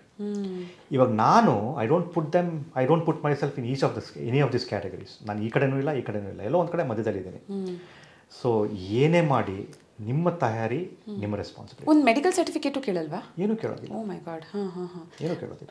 ನನ್ನ one of my close friends, ಅವರ ತಂದೆ ಕಾಶಿಗೆ ಹೋದಾಗ ಹಿ ಪಾಸ್ಡ್ ಅವೇ. ಅವ್ರಿಗೆ ಹಾರ್ಟ್ ಇಶ್ಯೂಸ್ ಇತ್ತು. ಅಲ್ಲಿ ಆಲ್ಮೋಸ್ಟ್ ವೆದರ್ ತುಂಬಾನೇ ಡಿಪ್ ಆಗಿತ್ತು ಅವ್ರು ಹೋಗಿದ್ದ ಸಮಯದಲ್ಲಿ. ಸೊ ದೇ ಸೇ ಅಲ್ವಾ, ಒಂದಷ್ಟು ಈ ಥರದ ಇಶ್ಯೂಸ್ ಇದ್ದಾಗ, ಲೈಕ್ BP ಇದ್ದಾಗ, ಶುಗರ್ ಇದ್ದಾಗ, ತುಂಬ ಎಕ್ಸ್ಟ್ರೀಮ್ ಕೋಲ್ಡ್ ಕಂಡೀಷನ್ಸ್ಗೆ ಎಕ್ಸ್ಪೋಸ್ ಆಗಬಾರ್ದು ಅಂತೆಲ್ಲ. ಒಂದು ಏನಂದರೆ, ನೀವು ಇದನ್ನ ಎಕ್ಸ್ಪ್ಲೋರ್ ಮಾಡೋದಕ್ಕಿಂತ ಮುಂಚೆ physically you're on the heavier side. ನಿಮ್ಮ ಹೆಲ್ತ್ ಹೇಗಿತ್ತು ಅಂತ I want to know. Because ನಾವು ಯಾರು ಚೆಕ್ ಮಾಡದೇ ಇದ್ರು ಅಲ್ಲಿ ಹೋಗಬೇಕಾದ್ರೆ ನಾವು ಇದನ್ನೆಲ್ಲ ಕಂಟ್ರೋಲಲ್ಲಿ ಇಟ್ಕೊಂಡಿರ್ಬೇಕಾಗತ್ತೆ. ಇವಾಗ BP ಇತ್ತು, you have to be extra careful. Sugar ಇತ್ತು ಅಥವಾ ಇನ್ನೇನೋ ಒಂದು ಇಶ್ಯೂ ಇತ್ತು, you have to be extra careful. ಯಾಕೆ ಪ್ರಶ್ನೆ ಕೇಳ್ತಿದ್ದೀನಿ ಅಂದರೆ, ಇವತ್ತಿನ ದಿನ 20s 30s ಅಲ್ಲಿರೋರಿಗೆ BP ಇದೆ, ಶುಗರ್ ಇದೆ. ಅವ್ರಿಗೆ ಈ ಥರದ ಕನಸಿದ್ರೆ can they pursue Everest as well ಅಂತ? It is possible. ಇವಾಗ ನಾನೊಂದು ಜನ ಟ್ರೈನ್ ಮಾಡ್ತಾ ಇದ್ದೀನಿ, ಅವರೆಲ್ಲ 55-56 ವರ್ಷ ಇದ್ದಾರೆ. ಒಬ್ಬರಿಗೆ ಓಪನ್ ಹಾರ್ಟ್ ಸರ್ಜರಿ ಆಗಿದೆ. But is preparing from the past 3 years. ಇನ್ನೂ 1 ವರ್ಷ ಪ್ರಿಪೇರ್ ಮಾಡಬೇಕು ಅವರು. So preparation is the key. ಅಲ್ಲಿ ನೀವು ಕಾಂಪ್ರಮೈಸ್ ಮಾಡಿದ್ರೆ ಬೇರೆ ಥರ ಕಾಂಪ್ರಮೈಸಸ್ ಆಗೋಗ್ಬಿಡುತ್ತೆ ನಿಮ್ಮ ಲೈಫಲ್ಲಿ. ಸೊ ಇವಾಗ ಟ್ರೆಕ್ಕಿಂಗಲ್ಲೂ ನೋಡಿದ್ದೀವಿ, ಎಷ್ಟೋ ಜನ ಹೋಗ್ಬಿಟ್ಟು ಇವಾಗ ಒಂಥರ ಉಳಿತಾ ಇಲ್ಲ. ರೀಸೆಂಟಾಗಿ ಒಂದಷ್ಟು ಸಾವುಗಳಾಯಿತು ಕರ್ನಾಟಕದವರು, ಒಂದಷ್ಟು ಜನ ತೀರ್ಕೊಂಡ್ರು. ಸೊ ಅದಕ್ಕೆ ನಾನು ಹೇಳೋದು, ಎಲ್ಲದಕ್ಕಿಂತ ಮುಖ್ಯ ಒಂದು ನಿಮ್ಮ ತಯಾರಿ. ಮತ್ತು ಎವರೆಸ್ಟ್ಗೆ ಹೋಗೋದಕ್ಕೆ ಜಾಸ್ತಿ ತಯಾರಿನೇ ಮಾಡ್ಕೊಂಡಿರಬೇಕು. ನೀವೇನು ಟ್ರೆಕ್ಗೆ ಹೋಗ್ತಾ ಇಲ್ಲ, ನಾನು ಹೇಳಿದ್ನಲ್ಲ, ಇದೊಂಥರ ಒನ್ ವೇ ಸ್ಟ್ರೀಟ್ ಇದ್ದಂಗೆ. ಹೋಗೋದು ಗೊತ್ತು, ಬರೋದು ಗ್ಯಾರಂಟಿ ಇಲ್ಲ. So always think about your family and dependence. ಇವಾಗ ನೀವು ಓಪನ್ ಹಾರ್ಟ್ ಸರ್ಜರಿ ಆದವರೊಬ್ಬರನ್ನ ತಯಾರು ಮಾಡ್ತಿದ್ದೀನಿ ಅಂತ ಹೇಳಿದ್ರೆ, ರೀಸೆಂಟಾಗಿ one of my uncles heart attack ಆಯಿತು ಅವ್ರಿಗೆ. ಸೊ ಇನ್ನು ಮುಂದೆ ಆಬ್ವಿಯಸ್ಲಿ ಅವ್ರು ನಾರ್ಮಲ್ ಆಗಿರೋಕ್ಕಾಗಲ್ಲ. 100% ನಾರ್ಮಲ್ನ ಹೇಳೋದು. ಭಾರ ಎತ್ತಬೇಕಾದ್ರೆ ಹುಷಾರಾಗಿರ್ತಾರೆ, ಜಾಸ್ತಿ ಸ್ಟ್ರೈನ್ ಮಾಡ್ಕೊಳ್ಳಲ್ಲ, BP ಮೇಲೆ ಯಾವಾಗಲೂ ಗಮನ ಇಟ್ಟಿರ್ತಾರೆ. ಸೊ ಡಾಕ್ಟರ್ಸ್ ಏನು ಅಡ್ವೈಸ್ ಮಾಡ್ತಾರೆ ಅಂತ ಅಂದರೆ, ಇವಾಗ ಓಕೆ ಓಪನ್ ಹಾರ್ಟ್ ಸರ್ಜರಿ ಆಗಿದೆ, ಡಾಕ್ಟರ್ನ ಒಂದು ಕನ್ಸಲ್ಟ್ ಮಾಡೇ ಮಾಡ್ತಾರೆ, ಅವರ ಸಜೆಷನ್ ಏನಾಗಿರುತ್ತೆ? ಸೊ ನಾನು ಹೇಳೋದೇನು ಅಂದರೆ, ನೀವು ಫಸ್ಟು ನೀವು ಪ್ರಿಪ್ರೇಷನ್ ಮಾಡ್ದಿರ ನಾನು ಡಾಕ್ಟರ್ ಹತ್ರ ಹೋಗ್ಬಿಟ್ಟು ತೋರಿಸ್ಕೊಂಡು ನಾನು ಹತ್ತೀನಿ ಅಂದರೆ, doctors will say don't go. ಇವಾಗ ನಾನೊಬ್ಬರನ್ನ ಪ್ರಿಪೇರ್ ಮಾಡ್ತಾ ಇದ್ದೀನಲ್ಲ, is been preparing for 3 years. ಅವ್ರದ್ದು ಬಯೋಮೆಟ್ರಿಕ್ಸ್ ಎಲ್ಲ ಕಂಪ್ಲೀಟ್ ಚೇಂಜ್ ಆಗೋಗ್ಬಿಟ್ಟಿದೆ. ಶುಗರ್ ಇತ್ತು, but it is completely under control. Blood pressure ಇತ್ತು, ಈಸ್ ಕಂಪ್ಲೀಟ್ಲಿ ಅಂಡರ್ ಕಂಟ್ರೋಲ್. ಎಷ್ಟೋ ಡೈನಮಿಕ್ಸ್. ನಾವು ಅದಕ್ಕೆ VO2 max ಅಂತೀವಿ, ಕಾರ್ಡಿಯೋವ್ಯಾಸ್ಕ್ಯುಲರ್ ಸ್ಟ್ರೆಂತ್ ಇವ್ಯಾಲ್ಯೂಯೇಟ್ ಮಾಡೋದಕ್ಕೆ. ದಟ್ ಇಸ್ ವೆರಿ ಹೈ ಇವಾಗ. ಸೊ ಇವಾಗ ಕೇಳಿದ್ರೆ the doctors are telling, it's a risk, but if you are willing to take it, you can take it ಅಂತ. But the doctors are not telling no. But ನೀವು ಅದೇ ಫಸ್ಟೇ ಹೋಗ್ಬಿಟ್ಟು ಎಲ್ಲ ಥರ ಪ್ರಾಬ್ಲಮ್ಸ್ ಇಟ್ಕೊಂಡು ಹೋಗ್ಬಿಟ್ಟು ನಾನು ಹತ್ತಲ ಅಂತ ಕೇಳಿದ್ರೆ ಬೇಡಪ್ಪ ಅಂತ. Make sense. ಸೊ ಇಲ್ಲಿಂದ ನೋಡೋರಿಗೆ ವಾವ್ ಎಂಥ ಅದ್ಭುತವಾದ ಸಾಧನೆ ಅಂತ ಅಷ್ಟೇ ಗೊತ್ತಿರುತ್ತೆ. ನಿಮಗೆ ಮಾತ್ರನೇ ಗೊತ್ತಿರುತ್ತೆ ಆ ಚಾಲೆಂಜಸ್ಗಿಂತ ಇವಾಗ ನಮಗೊಂದು 5 ಸ್ಕೇರಿ ಮೂಮೆಂಟ್ಸ್ ಹೇಳಿ. ಅಂದರೆ ಮುಗೀತು ನನ್ನ ಕತೆ ಅನ್ನೋ ಲೆವೆಲ್ಗೆ ಹೋಗಿ you come back Everest expedition. So ಆ ಥರ ನನಗೆ ಬೇಸ್ ಕ್ಯಾಂಪಲ್ಲೇ ಆಯಿತು. ಓಕೆ. ಈ ಬಾಡಿ ಅಕ್ಲಮಟೈಸೇಷನ್ ಅಂತ ಆಗುತ್ತೆ. ನಾನೇನು ಮಾಡಿದೆ, ನಾನು ನನ್ನ ಟೈಮಲ್ಲಿ ಸ್ವಲ್ಪ ಬೇಗ ಬೇಸ್ ಕ್ಯಾಂಪ್ ಕೊಟ್ಟೋಗ್ಬಿಟ್ಟೆ. ಗುರು ಪೌರ್ಣಮಿ ದಿನ ರೀಚ್ ಆಗಬೇಕು ಸಮ್ಮಿಟ್. ಅದೊಂದೇ ಅಲ್ಲ, ಅದು ಮುಂಚೆ, ಅದು 30 days ಬಿಫೋರ್ ದಟ್ ಒಂದ್ಸಲ ಹೋಗಿ ಬಂದ್ರಿ ಅಂದ್ರಲ್ಲ, ಬೇಸ್ ಕ್ಯಾಂಪ್ಗೆ ಹೋಗಿದ್ದೆ. ಅಲ್ಲಿ ಹೋಗ್ಬೇಕು ನೀವು, ಸ್ವಲ್ಪ ಬೇಗ ಹೊಟ್ಟೋಗ್ಬಿಟ್ಟೆ. ಒಂದು 3-4 ದಿನ ಬೇಗ ರೀಚ್ ಆಗಿಬಿಟ್ಟೆ ಬೇಸ್ ಕ್ಯಾಂಪು. ಅಲ್ಲಿ ಹೋದ್ಮೇಲೆ ನನಗೆ ಪಲ್ಮನರಿ ಎಡಿಮಾ ಆಗೋಯ್ತು. ಪಲ್ಮನರಿ ಎಡಿಮಾ ಅಂದರೆ ಏನಂದರೆ, ಲಂಗ್ಸಲ್ಲಿ ನೀರು ತುಂಬಿಕೊಳ್ಳೋಕೆ ಸ್ಟಾರ್ಟ್ ಆಗುತ್ತೆ, ಉಸಿರು ಪ್ರಾಬ್ಲಮ್ ಆಗುತ್ತೆ, ಉಸಿರಾಟ ಪ್ರಾಬ್ಲಮ್ ಆಗುತ್ತೆ. ನೀವು ಕೋವಿಡ್ ಟೈಮಲ್ಲಿ ಹಾಕೊಂಡು ಚೆಕ್ ಮಾಡ್ತಾ ಇದ್ದಾರೆ SpO2. ಕೋವಿಡ್ ಟೈಮಲ್ಲಿ 94 ಬಂದರೆ ಭಯ ಜನಕ್ಕೆ, 90 ಬಂದ್ಬಿಟ್ರೆ ಹೊಟ್ಟೋಯ್ತು ಪ್ರಾಣ ಅಂತ. ನಂದು ಬೇಸ್ ಕ್ಯಾಂಪಲ್ಲಿ SpO2 58ಗೆ ಬಿದ್ದೋಗಿತ್ತು, 52 ಬಿತ್ತು. ಆಮೇಲೆ ಡಾಕ್ಟರು ನಾನು ಟೆಸ್ಟ್ ಮಾಡಿದ್ರು ಸಾಯಂಕಾಲ. ಅವ್ರು ಹೇಳಿದ್ದು ಒಂದೇ, ಇವತ್ತು ರಾತ್ರಿ ನೀವು ಬಚಾವಾದರೆ ನಾಳೆ ಬೆಳಿಗ್ಗೆ go to the lower altitude ಅಂತ. ಯಾಕಂದರೆ 4:15 ಆದಮೇಲೆ ಹೆಲಿಕಾಪ್ಟರ್ಸ್ ಇಲ್ಲ ನಿಮ್ಮನ್ನು ರೆಸ್ಕ್ಯೂ ಮಾಡಲಿಕ್ಕೆ ಅಲ್ಲಿಂದ ಬೇಸ್ ಕ್ಯಾಂಪಿಂದ. ಆ ನೈಟ್ ಸರ್ವೈವ್ ಆದೆ. How did I survive the night? ಎಷ್ಟೋ ಜನ ಹೇಳ್ತಾರೆ ನೀನು ಲಕ್ಕಿ ಅಂತ. ಲಕ್ಕಿ ಅಲ್ಲ, ಐ ಪ್ರಿಪೇರ್ಡ್ ಫಾರ್ ಇಟ್. ಆ ಥರ ಪ್ರಿಪ್ರೇಷನ್ಸ್ ಮಾಡ್ಕೊಂಡಿದ್ದೆ. I was able to live with minimal SpO2. ಅದೆಲ್ಲ ಪ್ರಾಕ್ಟೀಸ್ ಮಾಡಿದ್ದೀನಿ ಸುಮಾರು, ಬ್ರೀದಿಂಗ್ ಪ್ರಾಕ್ಟೀಸಸ್ಸು ಮತ್ತು ಎಷ್ಟೋ ಥರ ಸಿಮ್ಯುಲೇಷನ್ಸ್ ಮಾಡಿದ್ದೀನಿ. So it was not by luck, I was prepared for it. ಅದೊಂದು ಇದು. ಸೊ ಆವಾಗ ನೆಕ್ಸ್ಟ್ ಡೇ ತಿರ್ಗಾ ಕೆಡೆ ಬಂದು, ಅದಕ್ಕೆ ಮೆಡಿಸನ್ ಇಲ್ಲ Soujanya. You will have to sleep in the hospital. Oxygen ಕೊಡ್ತಾರೆ. ಆಕ್ಸಿಜನ್ ಆಡ್ಕೊಂಡು ಒಂದು 5 ದಿನ ಆಗ್ಬೋದು, 6 ದಿನ ಆಗ್ಬೋದು. ನನಗೆ 7 ದಿನ ಆಯಿತು ಆ ಲಂಗ್ಸಿಂದ ನೀರು ಕ್ಲಿಯರ್ ಆಗೋದಕ್ಕೆ. ಅದು ಕ್ಲಿಯರ್ ಮಾಡಿಕೊಂಡು 1-2 ದಿನ ರೆಸ್ಟ್ ತೊಗೊಂಡು ತಿರ್ಗಾ ಮೇಲೆ ಹೋದೆ. I went back to the base camp and that is how the summit happened. Second ನನಗೆ ಜ್ಞಾಪಕ ಬರೋದು ಅಂದರೆ ಲ್ಯಾಡರ್ ಕ್ರಾಸಿಂಗಲ್ಲಿ, ಕುಂಬು ಐಸ್ ಫಾಲ್ ಅಂತ ಹೇಳ್ತಾರೆ. ಅಲ್ಲಿ ಒಂದಷ್ಟು ಕ್ರೆವಾಸಸ್ ಇರುತ್ತೆ, ಅಂದರೆ ಐಸ್ ಬ್ಲಾಕ್ಸ್ ಮಧ್ಯೆ ಏನೂ ಇರೋದಿಲ್ಲ. ಅಲ್ಲಿ ಒಂದು ಲ್ಯಾಡರ್, ನಿಮಗೆ ಕೇಳಿ ಎಲ್ಲಿದೆ ಅಂತಲೇ ಗೊತ್ತಾಗೋದಿಲ್ಲ, ಅಷ್ಟು ಡೀಪ್ ಇರುತ್ತೆ ಕ್ರೆವಾಸಸ್ಸು. ಸೊ ಲ್ಯಾಡರ್ ಕ್ರಾಸಿಂಗ್ ಮಾಡಬೇಕು. ಸೊ ಆವತ್ತು ನಾನು ಕಲ್ತಿದ್ದ ಪಾಠ ಸೇಫ್ಟಿ. ನಾನು ಹೇಳಿದ್ನಲ್ಲ, ಸೇಫ್ಟಿ ಒಬ್ಬೊಬ್ರು ಹಾಕೊಳ್ಳೋದಿಲ್ಲ ಅಂತ. ನಾನು ಒಂದು ಸೇಫ್ಟಿ ಹಾಕ್ಕೊಂಡಿದ್ದೆ, ಇನ್ನೊಂದು ಹಾಕೊಳ್ಳೋದು ಏನು ಬಿಡೋದು ಅಂತ. ಸೊ ಸ್ವಲ್ಪ ಜರ್ಕಾಯಿತು ಲ್ಯಾಡರು. ಸೊ ಒಂದು ಸೇಫ್ಟಿಯಿಂದ ಬಚಾವಾದೆ. So that's another serious learning. ಆಮೇಲೆ ಥರ್ಡ್ ಲರ್ನಿಂಗು ಸುಸ್ತು. ಫಸ್ಟ್ ಟೈಮ್ ನಾನು ಒಂದು ರೊಟೇಷನ್ ಮಾಡಿದಾಗ ಬ್ಯಾಗಲ್ಲಿ ಏನೇನು ತೊಗೊಂಡೋಗಿದ್ದು, toothpaste, toothbrush, extra battery packs ನನ್ನ ಕ್ಯಾಮ್ರಾಗೆ, ಎಕ್ಸ್ಟ್ರಾ ಕ್ಯಾಮ್ರಾಸು, ಎಲ್ಲ ಥರ ಭಾರ. ಹೋಗ್ತಾ ನನಗೆ ಅನ್ನಿಸ್ತು ಒಂದೊಂದು ಗ್ರಾಮೂ 10 kg ಆಗ್ತಾಯಿದೆ ಅಂತ. ಯಾಕಂದರೆ ಎಲಿವೇಶನ್ ಜಾಸ್ತಿ ಆಗ್ತಾಯಿದೆ ಮತ್ತು ನಿಮ್ಮನ್ನು ಗ್ರಾವಿಟಿ ಎಳೆಯುತ್ತೆ. ಆಮೇಲೆ ಅಂದ್ಕೊಂಡೆ ಬಂದು, ಅಲ್ಲಿ ಹೋಗ್ಬಿಟ್ಟು ಯಾರಪ್ಪ ಅಲ್ಲಿ ಉಚ್ತಾರೆ, ಯಾರು ನಮ್ಗೆ ಬಂದ್ಬಿಟ್ಟು ಇದು ಮೂಸ್ ನೋಡ್ಬೇಕು ನನ್ನ ಬಾಯ್ನ ಅಂತ. ಸೊ ಅದಾದಮೇಲೆ ಎಲ್ಲ ಎಲಿಮಿನೇಟ್ ಮಾಡಿಬಿಟ್ಟೆ ಬ್ಯಾಗಿಂದ ನೆಕ್ಸ್ಟ್ ಟೈಮ್ ಪುಷ್ ಮಾಡಿದಾಗ. ಸೊ ಇದೆಲ್ಲ ಒಂಥರ these are all learnings. But ಅದೇ ಇದುವರೆಗೂ ನನಗೆ ಅಲಾರ್ಮಿಂಗ್ ಎಕ್ಸ್ಪೀರಿಯನ್ಸ್ ಅಂದರೆ ಎವರೆಸ್ಟಲ್ಲಿ ಆಗಲಿಲ್ಲ, ಅದು ಇಮ್ಲಂಗಲ್ಲಾಗಿತ್ತು, ಫ್ರಾಸ್ಟ್ ಬೈಟ್ ಆಗಿದ್ದು. ಈವರೆಗೆ 4,000ಕ್ಕೂ ಹೆಚ್ಚು ಜನ ಸಕ್ಸಸ್ಫುಲಿ ಮೌಂಟ್ ಎವರೆಸ್ಟ್ ಹತ್ತು ಬಂದಿದ್ದಾರೆ. ಅದರಲ್ಲಿ ಯಂಗೆಸ್ಟ್ ಇಸ್ ಜಾರ್ಡನ್ ರೊಮೆರೋ 13 ವರ್ಷ, ಓಲ್ಡೆಸ್ಟ್ ಯುಕಿರೋ ಮಿಯೂರಾ ಅಂತ 80 ವರ್ಷ. ಸೊ ಎರಡೂ ಏಜ್ ಗ್ರೂಪ್ಸ್ನ ನೋಡಿದಾಗ ನಮಗೆ ಲೈಫಲ್ಲಿ ಒಂದು ಪರ್ಸ್ಪೆಕ್ಟಿವ್ ಸಿಗುತ್ತೆ. ಆ್ಯಂಡ್ ಆಫ್ ಕೋರ್ಸ್ ನಾವು ಮಾಡಬಹುದು, I can also do it ಅನ್ನೋದು ಒಂದಿರುತ್ತೆ ಸರ್. ಸೊ ಎವರೆಸ್ಟ್ ಬಗ್ಗೆನೇ ಮಾತಾಡ್ತಾ, ನಾವು ಸ್ಕೂಲ್ ಡೇಸಲ್ಲಿ ಓದಿರೋದು, ನಾವು ಸುಮ್ಮನೆ ಜನರಲಿ ತಿಳ್ಕೊಂಡಿರೋದು ಅತಿ ಎತ್ತರದ ಶಿಖರ, ಈ ಎಲ್ಲವನ್ನು ಹೊರತುಪಡಿಸಿ ಒಂದು 2-3 ಇಂಟ್ರೆಸ್ಟಿಂಗ್ ಫ್ಯಾಕ್ಟ್ಸ್ ಅಬೌಟ್ ಎವರೆಸ್ಟ್ ನಮಗೆ ತಿಳಿಸ್ಕೊಡೋದಿದ್ರೆ. ಸೊ ಒಂದು ಹೇಳಿದ್ನಲ್ಲ, ನಿಮಗೆ ಪೀಕ್ ಕಾಣೋದೇ ಇಲ್ಲ. So till you reach the peak ನಿಮಗೆ ಪೀಕ್ ಯಾವುದು ಅಂತ ಗೊತ್ತಿರೋದಿಲ್ಲ. ಯಾಕಂದರೆ ಅದೊಂದು ಪರ್ಸ್ಪೆಕ್ಟಿವ್ ಇದೆ, ಹೈಟಲ್ಲಿ ಒಂದು ಪರ್ಸ್ಪೆಕ್ಟಿವ್ ಇದೆ, ನಿಮ್ಗೆ ಗೊತ್ತಾಗೋದಿಲ್ಲ. ನೀವು ಯಾವ್ದನ್ನ ಪೀಕ್ ಅನ್ಕೊಂಡಿರ್ತೀರಾ ಅದ್ರ ಹಿಂದೆ ಇದೆ, ಅದ್ರ ಹಿಂದೆ ಸ್ವಲ್ಪ ಎತ್ತರವಾಗಿದೆ. ಸೊ ನಿಮಗೆ ಅದು ಫ್ರಂಟಿಂದ ಕಾಣೋದಿಲ್ಲ, ದ ಟ್ರೂ ಪೀಕ್ ಅಂತ ಹೇಳ್ತೀವಲ್ಲ, ಅದು ಕಾಣೋದಿಲ್ಲ. ಸೆಕೆಂಡು ಕುಂಬು ಐಸ್ಫಾಲ್ ಅಂತ ಹೇಳ್ತೀರಲ್ಲ, ಅದು ಮೂವಿಂಗ್ ಗ್ಲೇಸಿಯರ್. ಅದು ಗ್ಲೇಸಿಯರ್ ಕೆಡೆ ಬರ್ತಾ ಇದೆ. ಸೊ ಐಸ್ ಬ್ಲಾಕ್ಸ್ ಮೂವ್ ಆಗ್ತಾ ಇದೆ. ನಾವು ಸಮಿಟ್ ಟೈಮಲ್ಲಿ ಆ ಕುಂಬು ಐಸ್ಫಾಲ್ ಹೋಗಿದ್ದೇ ಒಂದು ರೂಟು, ವಾಪಸ್ ಬಂದಿದ್ದೇ ಇನ್ನೊಂದು ರೂಟು. ಯಾಕೆಂದರೆ ಬರೋ ಟೈಮಲ್ಲಿ ಸ್ವಲ್ಪ ಐಸ್ ಬ್ಲಾಕ್ಸ್ ಎಲ್ಲ ಮೂವ್ ಆಗೋಗ್ಬಿಟ್ಟಿತ್ತು. ಸೊ ಲ್ಯಾಡರ್ಸ್ ಮೂವ್ ಆಗಿತ್ತು, ಸ್ಟ್ರೈಟ್ ಆಗಿರೋ ಲ್ಯಾಡರ್ ಸ್ವಲ್ಪ ಕರ್ವ್ ಆಗಿತ್ತು. So that's another amazing experience Khumbu. And ಅದು it's also called the deadliest crossing in the world. So ನೀವು ಕುಂಬು ಕ್ರಾಸ್ ಮಾಡಲೇಬೇಕು, ಬೇಸ್ ಕ್ಯಾಂಪಿಂದ ಕ್ಯಾಂಪ್ 1 ಹೋಗೋದಕ್ಕೆ ಮಾಡಲೇಬೇಕು. ಇನ್ನೊಂದು ಮಿರಾಕ್ಯುಲಸ್ ಥಿಂಗ್ ಅಬೌಟ್ ಎವರೆಸ್ಟ್ ಅಂದರೆ ಕ್ಯಾಂಪ್ 1ಇಂದ ಕ್ಯಾಂಪ್ 2ಗೆ ಮಧ್ಯ that area is called as the western cwm ಅಂತ, CWM ಅಂತಾರೆ ಅದಕ್ಕೆ. It's A valley. ಹೆಂಗಿದೆ ಅಂದರೆ ಸುತ್ತಲೂ ಬೆಟ್ಟಗಳು ಸುತ್ತಕೊಂಡಿದೆ, ಮಧ್ಯ ಫುಲ್ ಐಸು. ಬಿಸಿಲು ಬಂದರೆ ನಿಮಗೆ ಹೊಡೆಯುತ್ತೆ ಕಣ್ಣಿಗೆ. ಅಲ್ಲಿ ಒಂದು ಸತಿ ನಾವು ಹೋದಾಗ 38 ಡಿಗ್ರಿ ಪ್ಲಸ್, ಅಷ್ಟು ಹಬೆ.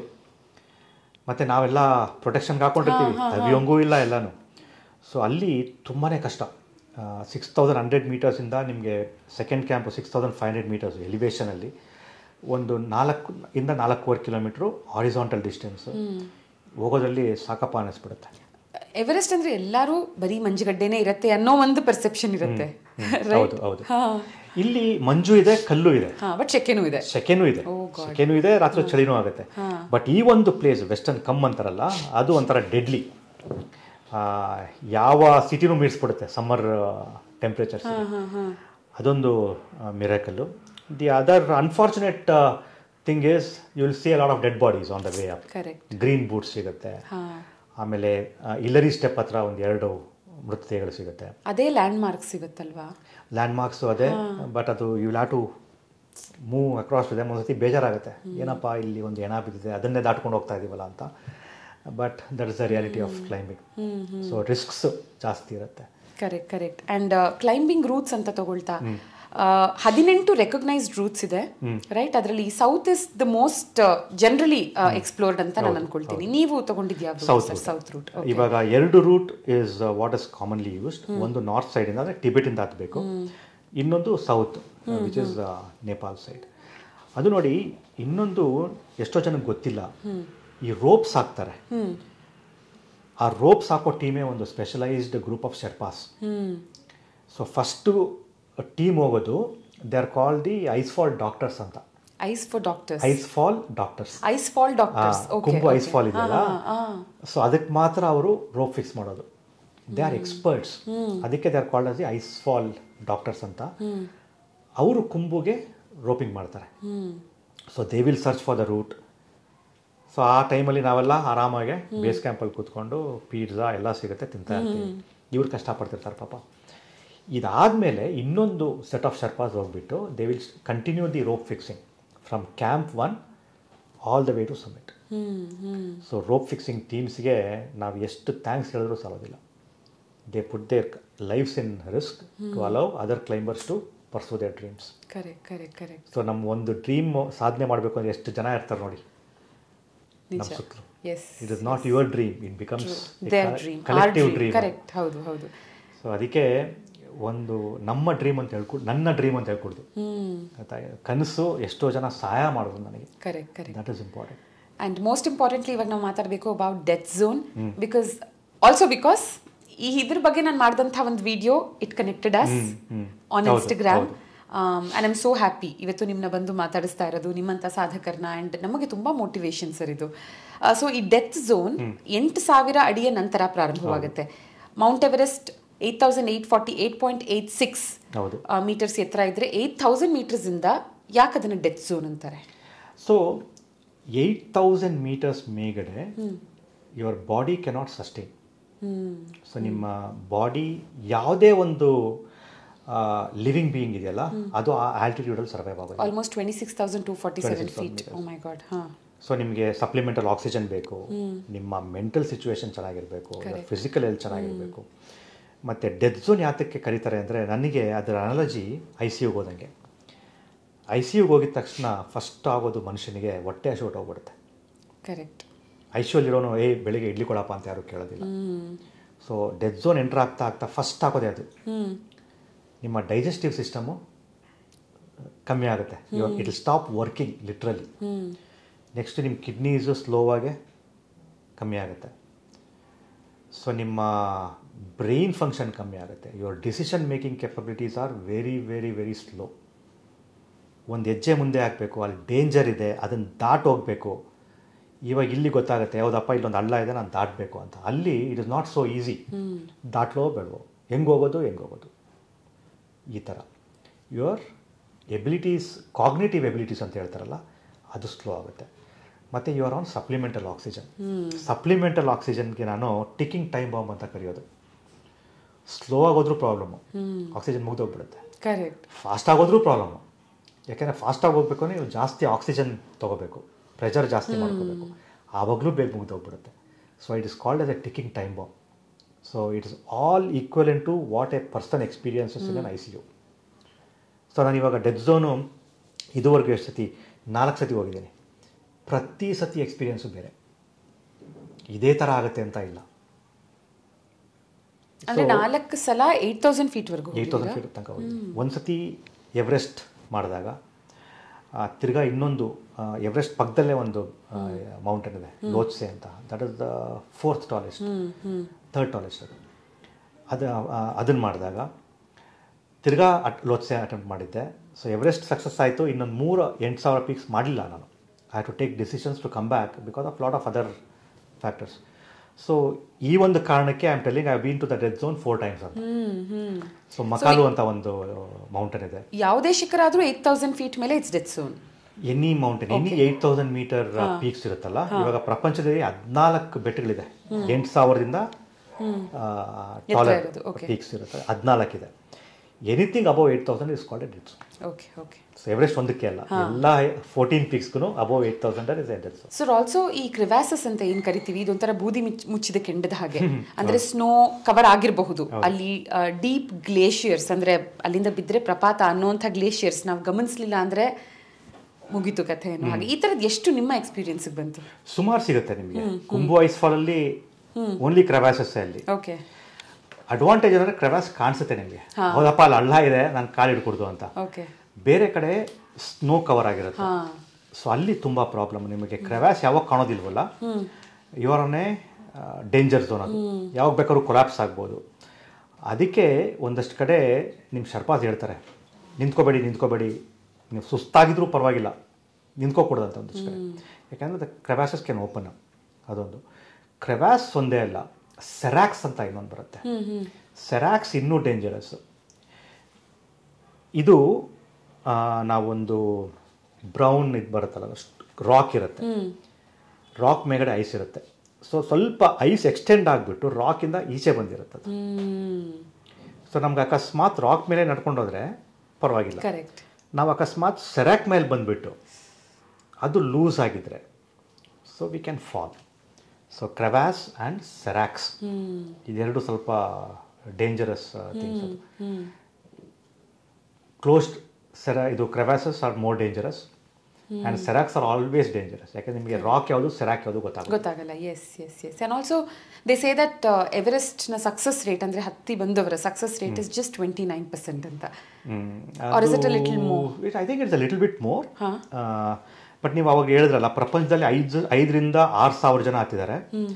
ಇಂಡಿಯಾದಲ್ಲಿ ಐ ಥಿಂಕ್ ಇದುವರೆಗೂ 800 ಜನ ಅಂತ ಕಾಣುತ್ತೆ. So last year saw the highest number of deaths.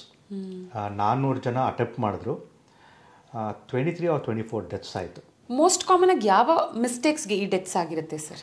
ಅದು ಎನರ್ಜಿ ಇರೋದಿಲ್ಲ ವಾಪಸ್ ಬರೋದಕ್ಕೆ, ಮತ್ತು they take unwanted risks.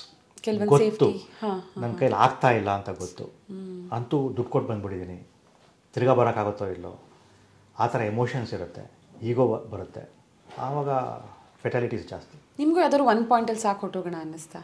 Everest ಟೈಮಲ್ಲಿ ಆಗಲಿಲ್ಲ ಆ ಥರ. ಹೌದಾ? ಎವರೆಸ್ಟ್ ಟೈಮಲ್ಲಿ ಆಗಲಿಲ್ಲ, ಯಾಕೆಂದರೆ ಒಂದು ಒಳ್ಳೆ ವೆದರ್ ವಿಂಡೋ ಸಿಕ್ತು, ಸೆಕೆಂಡು ಪ್ರಿಪೇರ್ ಆಗಿದ್ದೆ, ಮತ್ತು ಒಳ್ಳೆ ಶರ್ಪ ಇದ್ದ ಜೊತೆಯಲ್ಲಿ. So those were all very conducive ಒಂಥರ. Okay. And also mount Everest ತೀರಾ ಬೆರಳಿಣಿಕೆ ಎಷ್ಟು ಜನ ಇದನ್ನು ಎಕ್ಸ್ಪ್ಲೋರ್ ಮಾಡೋದು.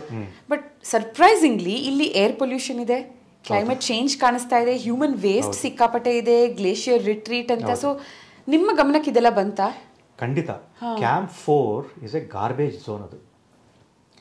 ಯಾಕೆಂದರೆ ಅಲ್ಲಿ ಮೊದಲು ಹ್ಯೂಮನ್ ವೇಸ್ಟು ಅದನ್ನು ಕೆಳಗೆ ತರ್ತಿರ್ಲಿಲ್ಲ.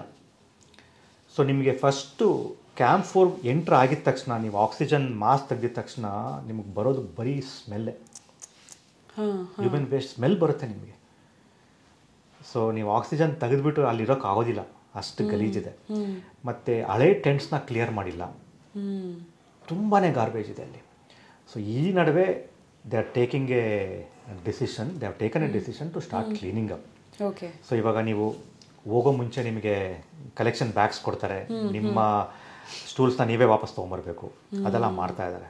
But I think it's very late, ಯಾಕಂದರೆ ಅಷ್ಟೊಂದು ಗಲೀಜಾಗೋಗ್ಬಿಟ್ಟಿದೆ ಮೇಲೆ. ಓಕೆ. ಗುರುವಿನ ಬಗ್ಗೆ ಪ್ರಾರಂಭದಲ್ಲೇ ಮಾತಾಡಿದ್ವಿ. ನಿಮ್ಮ ಜೀವನದಲ್ಲಿ ಇಬ್ಬರು ಮುಖ್ಯವಾದ ಗುರುಗಳ ಬಗ್ಗೆ ಈ ಹಿಂದೆ ಸಾಕಷ್ಟು ಕಡೆಗಳಲ್ಲಿ ನೀವು ಡಿಸ್ಕಸ್ ಮಾಡಿದ್ದೀರಾ. ಮೂರನೆಯ ಅಥವಾ ಅತಿ ಮುಖ್ಯವಾದ ಗುರು ಮೌಂಟ್ ಎವರೆಸ್ಟ್ ಅಂತ ಹೇಳಬಹುದು ನಾವು ಧಾರಾಳವಾಗಿ. ಮೌಂಟ್ ಎವರೆಸ್ಟ್ ನಿಮಗೆ ಏನನ್ನ ಕಲಿಸ್ಕೊಡ್ತು ಸರ್? ಸುಮಾರು ಕಲಿಸ್ಕೊಟ್ಬಿಡ್ತು ಪಾಠ.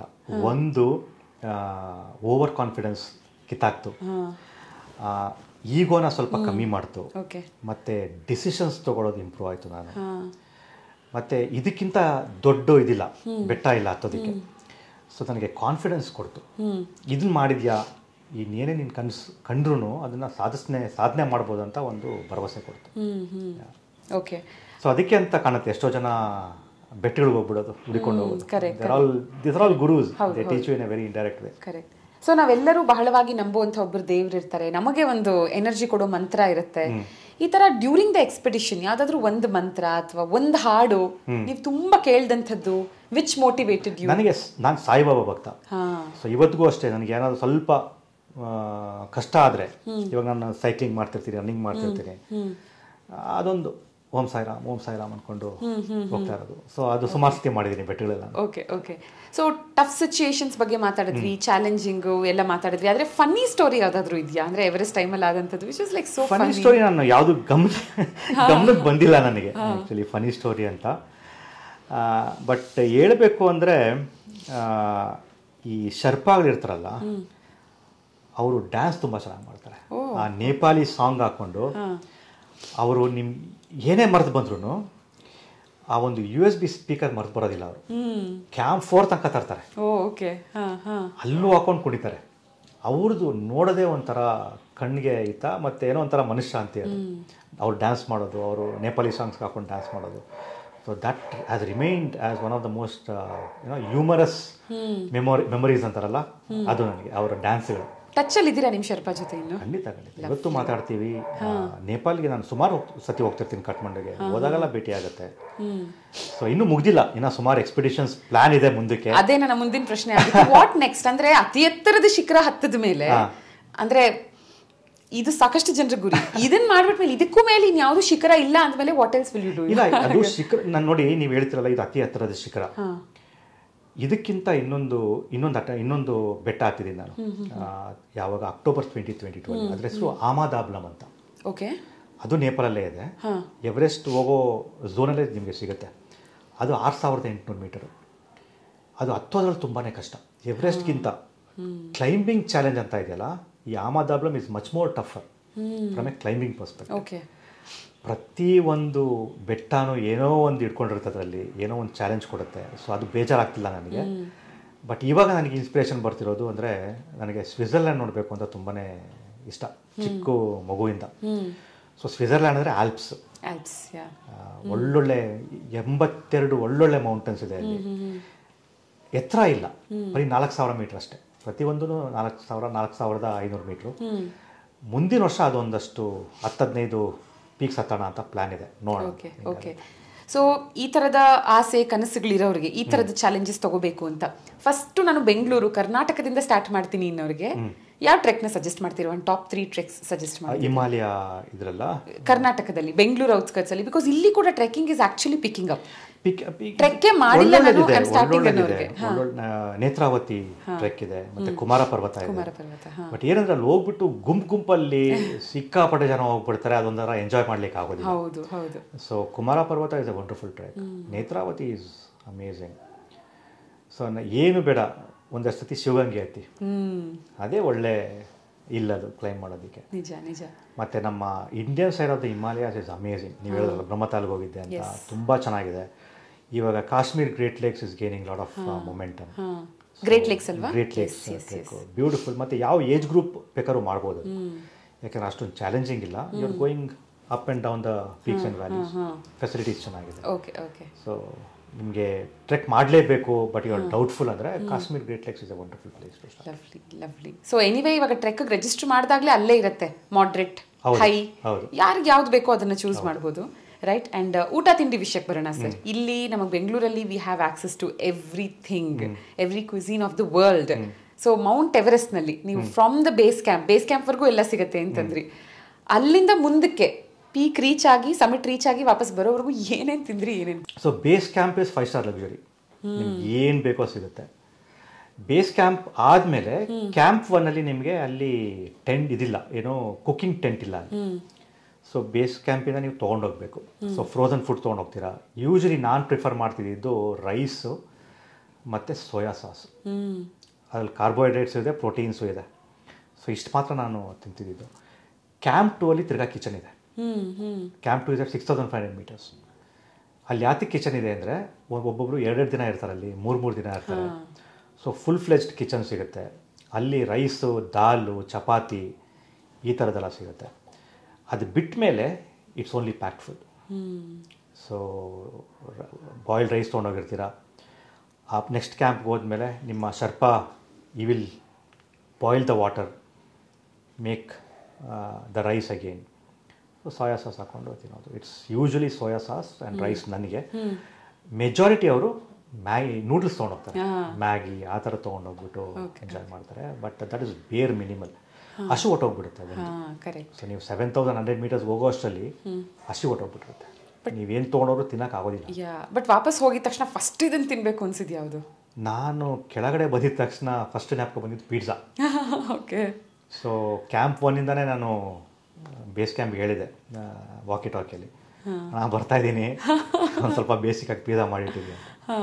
So that was what I ate first. Lovely. Talking about tea, so ಇಲ್ಲಿ ಸೌತ್ ಇಂಡಿಯನ್ಸ್ ನಾವು ಕಾಫಿ ಕುಡಿತೀವಿ, ಅಲ್ಲೆಲ್ಲ ಹೊಟ್ಟೋದ್ರೆ ಬರೀ ಟೀನೇ. ಇಲ್ಲ, ಕಾಫಿ ಸಿಗುತ್ತೆ. But you don't get like really good coffee. South Indians cravings satisfy ಮಾಡುವಂಥ ಕಾಫಿ ಸಿಗಲ್ಲ, ಇನ್ಸ್ಟೆಂಟ್ ಸಿಗುತ್ತೆ, ರೈಟ್? ಬಟ್ ಮೇಜರ್ಲಿ ಎಲ್ಲರೂ ಕುಡಿಯೋದು ಟೀ, ಆ್ಯಂಡ್ ಅಲ್ಲಿ ಟೀ ಚೆನ್ನಾಗೂ ಮಾಡ್ತಾರೆ. ಬಟ್ ಐ ಥಿಂಕ್ ಹೋಗ್ತಾ ಹೋಗ್ತಾ ನಿಮಗೆ ಮಂಜುಗಡ್ಡೆನೇ ಕರಗಿಸಿ ಟೀ ಮಾಡ್ಕೊಡ್ತಾ ಇರ್ತಾರೆ. ಮಂಜುಗಡ್ಡೆನೇ ಕರಗಿಸ್ಬಿಟ್ಟು ಇದು ಮಾಡೋದು. ನಾನು ಟೀ ಪ್ರಿಯ ಅಲ್ಲ. ಎಷ್ಟೇ ಚೆನ್ನಾಗಿದ್ರು ಟೀ ನಾನು ಕುಡಿಯೋದಿಲ್ಲ. ಹೇಗೆ ಇದ್ರೂ ಕಾಫಿ ಕುಡಿತೀವಿ. ಹೇಗಿದ್ರು ಕಾಫಿ, ಬ್ಲ್ಯಾಕ್ ಕಾಫಿ, ಅದು ಮಿಲ್ಕ್ ಹಾಕೊಳ್ಳೋದಿಲ್ಲ. Black coffee is a thing. But ಅಲ್ಲಿ ಕಾಫಿನೂ ಕುಡಿಯೋದಿಲ್ಲ, ಟೀನೂ ಕುಡಿಯೋದಿಲ್ಲ. ಅದು ಡಿಹೈಡ್ರೇಷನ್ ಸ್ಟಾರ್ಟ್ ಆಗೋಗ್ಬಿಡುತ್ತೆ. ಸೊ ಬೇಸ್ ಕ್ಯಾಂಪಲ್ಲಿ ಫಸ್ಟ್ ಇನಿಷಿಯಲ್ ಡೇಸಲ್ಲಿ ನೀವು ಕಾಫಿ ಟೀ ಎಲ್ಲ ಎಂಜಾಯ್ ಮಾಡ್ತೀರಾ. ಬಟ್ ಅದಾದಮೇಲೆ ಯು ರೆಡ್ಯೂಸ್ ಇಟ್, ಯಾಕೆಂದರೆ ಬಾಡಿ ಡಿಹೈಡ್ರೇಷನ್ ಸ್ಟಾರ್ಟ್ ಆಗೋಗ್ಬಿಡುತ್ತೆ. Okay okay. ಸೊ ಜನರಲಿ ನಿಮ್ಮ ಅಚೀವ್ಮೆಂಟ್ ಗೊತ್ತಾಗ್ತಿದ್ದಂಗೆ oh my god, I think this is the first reaction. Mount Everest ಹತ್ತಿದ್ದಾರೆ ಇವರು, ಫಸ್ಟ್ ಕನ್ನಡಿಗರು ಅಂದಾಗ generally that is the first reaction. ಆದರೆ ಒಂದು ಮೆಮೊರಬಲ್ ರಿಯಾಕ್ಷನ್ ನೆನಪಿದೆಯಾ ನಿಮ್ಮ ಸಾಧನೆ ಬಗ್ಗೆ ಹೇಳಿದಾಗ? ಇವ್ರೇನು ಹಿಂಗೆ ರಿಯಾಕ್ಟ್ ಮಾಡಿದ್ರು ಅಂತ? ಹೌದು, ಹೇಳಿದೆ. ನಾನು ಯಾರು ಅಂತ ಹೇಳೋದಿಲ್ಲ, ಅದು ವಿಧಾನಸೌಧದಲ್ಲಿ ಆಗಿದ್ದ ಘಟನೆ ಇದು. ಓಕೆ. ಯಾಕೆಂದರೆ ನಾನು ಇವತ್ತು ಆ ಒಂದು ಪೊಲಿಟಿಕಲ್ ಇದ್ರಲ್ಲಿ ನನಗೆ ಇನ್ನೂ ಗೊತ್ತಿಲ್ಲ ಜನಕ್ಕೆ ಎವರೆಸ್ಟ್ ಹತ್ತಿದ್ದಾನೆ ಅಂತ. ಸೊ ವಿಧಾನಸೌಧದಲ್ಲಿ ಆಗಿದ್ದ ಇನ್ಸಿಡೆಂಟು ಹಿಂಗೆ ಯಾರೋ ಪರಿಚಯ ಮಾಡಿಕೊಟ್ರು, ಸರ್ ಹಿಂಗೆ ಎವರೆಸ್ಟ್ ಹತ್ತಿದ್ದಾರೆ. ಓ, ಎವರೆಸ್ಟ್ ಬೇಸ್ ಕ್ಯಾಂಪ್ ಅಲ್ವೇನ್ರಿ, ಎಲ್ಲರೂ ಹೋಗ್ತಾರೆ ಬಿಡ್ರಿ ಅಂದರು. ಸೊ ಆವತ್ತು ಸ್ವಲ್ಪ ನಗುನು ಬಂತು, ಫಸ್ಟ್ ನಗು ಬಂತು, ಬಟ್ ತಾಕ್ತು. ಸೊ ಆವತ್ತಿಂದ ನಾನು I have not gone to seek any or claim that I submitted Everest ಅಂತ.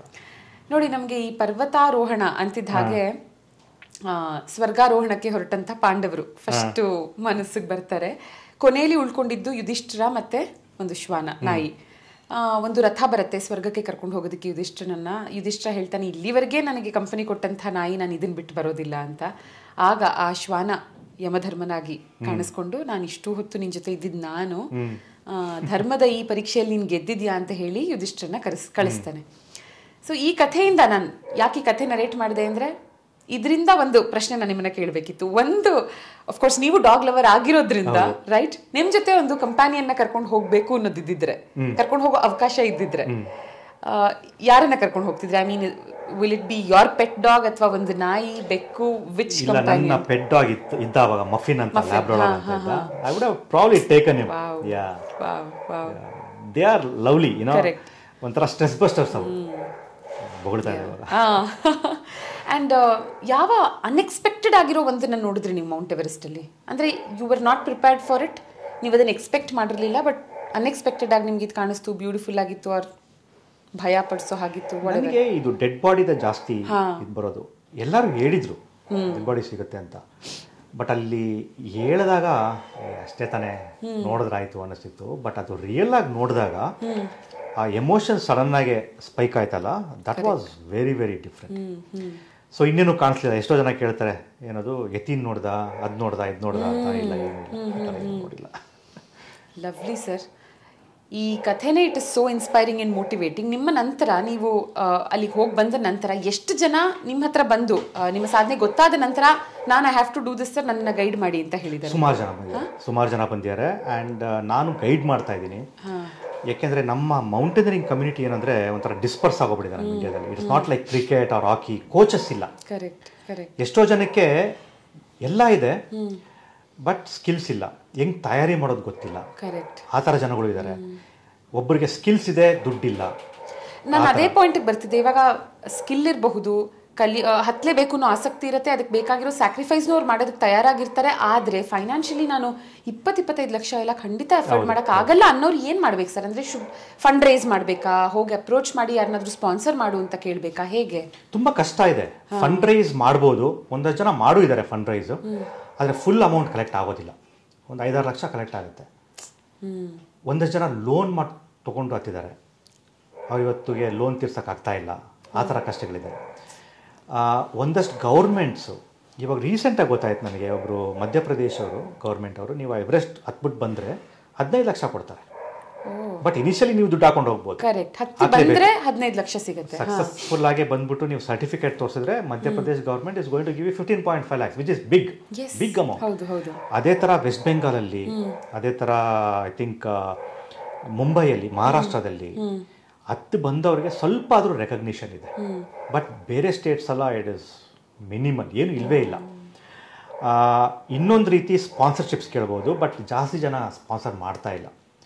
ಯಾಕೆಂದರೆ ಅವ್ರಿಗೆಲ್ಲರಿಗೂ ಆ ಒಂದು ಪ್ರಾಡಕ್ಟ್ ಮೇಲೆ ಐಬಾಲ್ ಬೇಕು. ಇಲ್ಲಿ ನೀವು ಐಬಾಲ್ ಹೆಂಗೆ ತೋರಿಸ್ತೀರಾ ಪ್ರಾಡಕ್ಟ್ ಮೇಲೆ? ಮೇಗಡೆ ಹೋಗ್ಬಿಟ್ಟು ಅವ್ರದ್ದೊಂದು ಲೋಗೋ ಇಟ್ಕೊಂಡು ತೋರಿಸ್ಬೋದು. ಬಟ್ ಕ್ರಿಕೆಟಲ್ಲಿ 4-8 ಗಂಟೆ ಅವ್ರದ್ದು ಅಡ್ವರ್ಟೈಸ್ಮೆಂಟ್ ಬರ್ತಾ ಇರುತ್ತಾ, ಎಲ್ಲೋ ಒಂದು ಕಡೆ ಬೌಂಡ್ರಿಯಲ್ಲಿ ಹಾಕಿರ್ತಾರೆ ಬ್ಯಾನರ್ಸು, ಇಲ್ಲ ಟಿ ಶರ್ಟ್ ಮೇಲೆ ಹಾಕೊಂಡಿರ್ತಾರೆ players. So mountaineering still very ರುಡಿಮೆಂಟ್ರಿ ಅಂತ ಹೇಳ್ಬೋದು ನಮ್ಮ ದೇಶದಲ್ಲಿ. ದುಡ್ಡು ಮಾಡೋದು ಕಷ್ಟ, ಮೌಂಟೇನಿಂಗ್ ಮಾಡಿ ಅದಕ್ಕೆ ಸ್ಪಾನ್ಸರ್ಶಿಪ್ ತೆಗೆಯೋದು ಅಷ್ಟೇ ಕಷ್ಟ ಇದೆ. ಬಟ್ ನಮ್ಮ ರಾಜ್ಯದಲ್ಲಿ ನಿಮಗೆ ರಿಯಾಕ್ಷನ್ ಹೇಗಿತ್ತು? ಅಂದರೆ ಈ ಸಾಧನೆ ಮಾಡಿ ಬಂದ ಮೇಲೆ ಕೆಲವೊಂದು ಅಫ್ಕೋರ್ಸ್ ಇವಾಗ ನೀವು ಸ್ವಲ್ಪ ಹೊತ್ತಿಗೆ ಮುಂಚೆ ಹೇಳಿದ್ರಿ ಅದೇನ್ರಿ ಯಾರು ಬೇಕಾದರೂ ಮಾಡ್ತಾರೆ ಅನ್ನೋ ಥರ ರಿಯಾಕ್ಷನ್ ಬಂದಿರ್ಬೋದು, ಅದ್ರ ಬಗ್ಗೆ ಗೊತ್ತಿಲ್ಲದೆ ಇರೋರು ಮಾತಾಡಿರಬಹುದು. ಆದರೆ ಯಾರಾದರೂ ನಿಮ್ಮ ಎಕ್ಸ್ಪಿಡಿಷನ್ ನಂತರ ಎನಿವೆ ಮುಂಚೆ ನಾವು ನಿಮಗೆ ಕಾಂಟ್ರಿಬ್ಯೂಟ್ ಮಾಡೋಕ್ಕಾಗಲಿಲ್ಲ, ಇವಾಗ ಫೈನಾನ್ಷಿಯಲಿ ಎಕ್ಸಾಕ್ಟ್ಲಿ ಇಲ್ಲ, ಯಾರು ಇವಾಗ ಯಾರಾದರೂ ಬಂದರೆ I will be more open and you know be willing to take the money. Okay ಇಲ್ಲ, ಯಾರೂ ಬಂದಿಲ್ಲ, ಯಾರೂ ಬಂದಿಲ್ಲ. ಮತ್ತು ಸುಮಾರು ಕಡೆ ಒಂದಷ್ಟು ಜನ I think they have been kind enough. ಈ ಥರ ಸ್ಪೀಚಸ್ ಎಲ್ಲ ಕೊಟ್ಟಾಗ 1,000-2,000 ಆ ಥರ ಕೊಡೋದು ಅದೊಂಥರ ಖುಷಿ. ಬಟ್ ಮೆಜಾರಿಟಿ ಇಲ್ಲ, ಯಾವುದು ಬಂದಿಲ್ಲ. ಸರ್, ಅಂಟಾರ್ಟಿಕಾಗೆ ಹೋಗೋದಿರ್ಬೋದು, ಅಥವಾ ಈ ಮೌಂಟ್ ಎವರೆಸ್ಟ್ನ ಹತ್ತೋದಿರಬಹುದು, K2 ಇರಬಹುದು. ಅಫ್ಕೋರ್ಸ್ ನಮ್ಗೆ ಆಕ್ಸೆಸ್ ಇಲ್ಲ ಅಂದ್ರೂ they say it's one of the toughest ಅಂತ. ಈ ಎಲ್ಲ ಟಫೆಸ್ಟ್ ಸಾಧನೆಗಳನ್ನು ಮಾಡೋದಕ್ಕೆ ಯಾರಿಗಾದ್ರೂ ಆಸಕ್ತಿ ಇದ್ರು, ಅವ್ರ ಡೆಡಿಕೇಶನ್ ತೋರಿಸೋದಕ್ಕೆ ಆಸಕ್ತರಾಗಿದ್ರು ಫೈನಾನ್ಷಿಯಲಿ ತುಂಬಾ ಖರ್ಚಾಗುತ್ತೆ. ಜೊತೆಗೆ ಈ ಖರ್ಚು ಹೇಗೆ ಅಂದ್ರೆ ನಿಮ್ ಖುಷಿಗೆ ನೀವು ಮಾಡ್ಕೋತಾ ಇರೋ ಖರ್ಚು ವಾಪಸ್ ಬರುತ್ತೆ ಅಂತಾನೂ ಅಲ್ಲ, ರೈಟ್?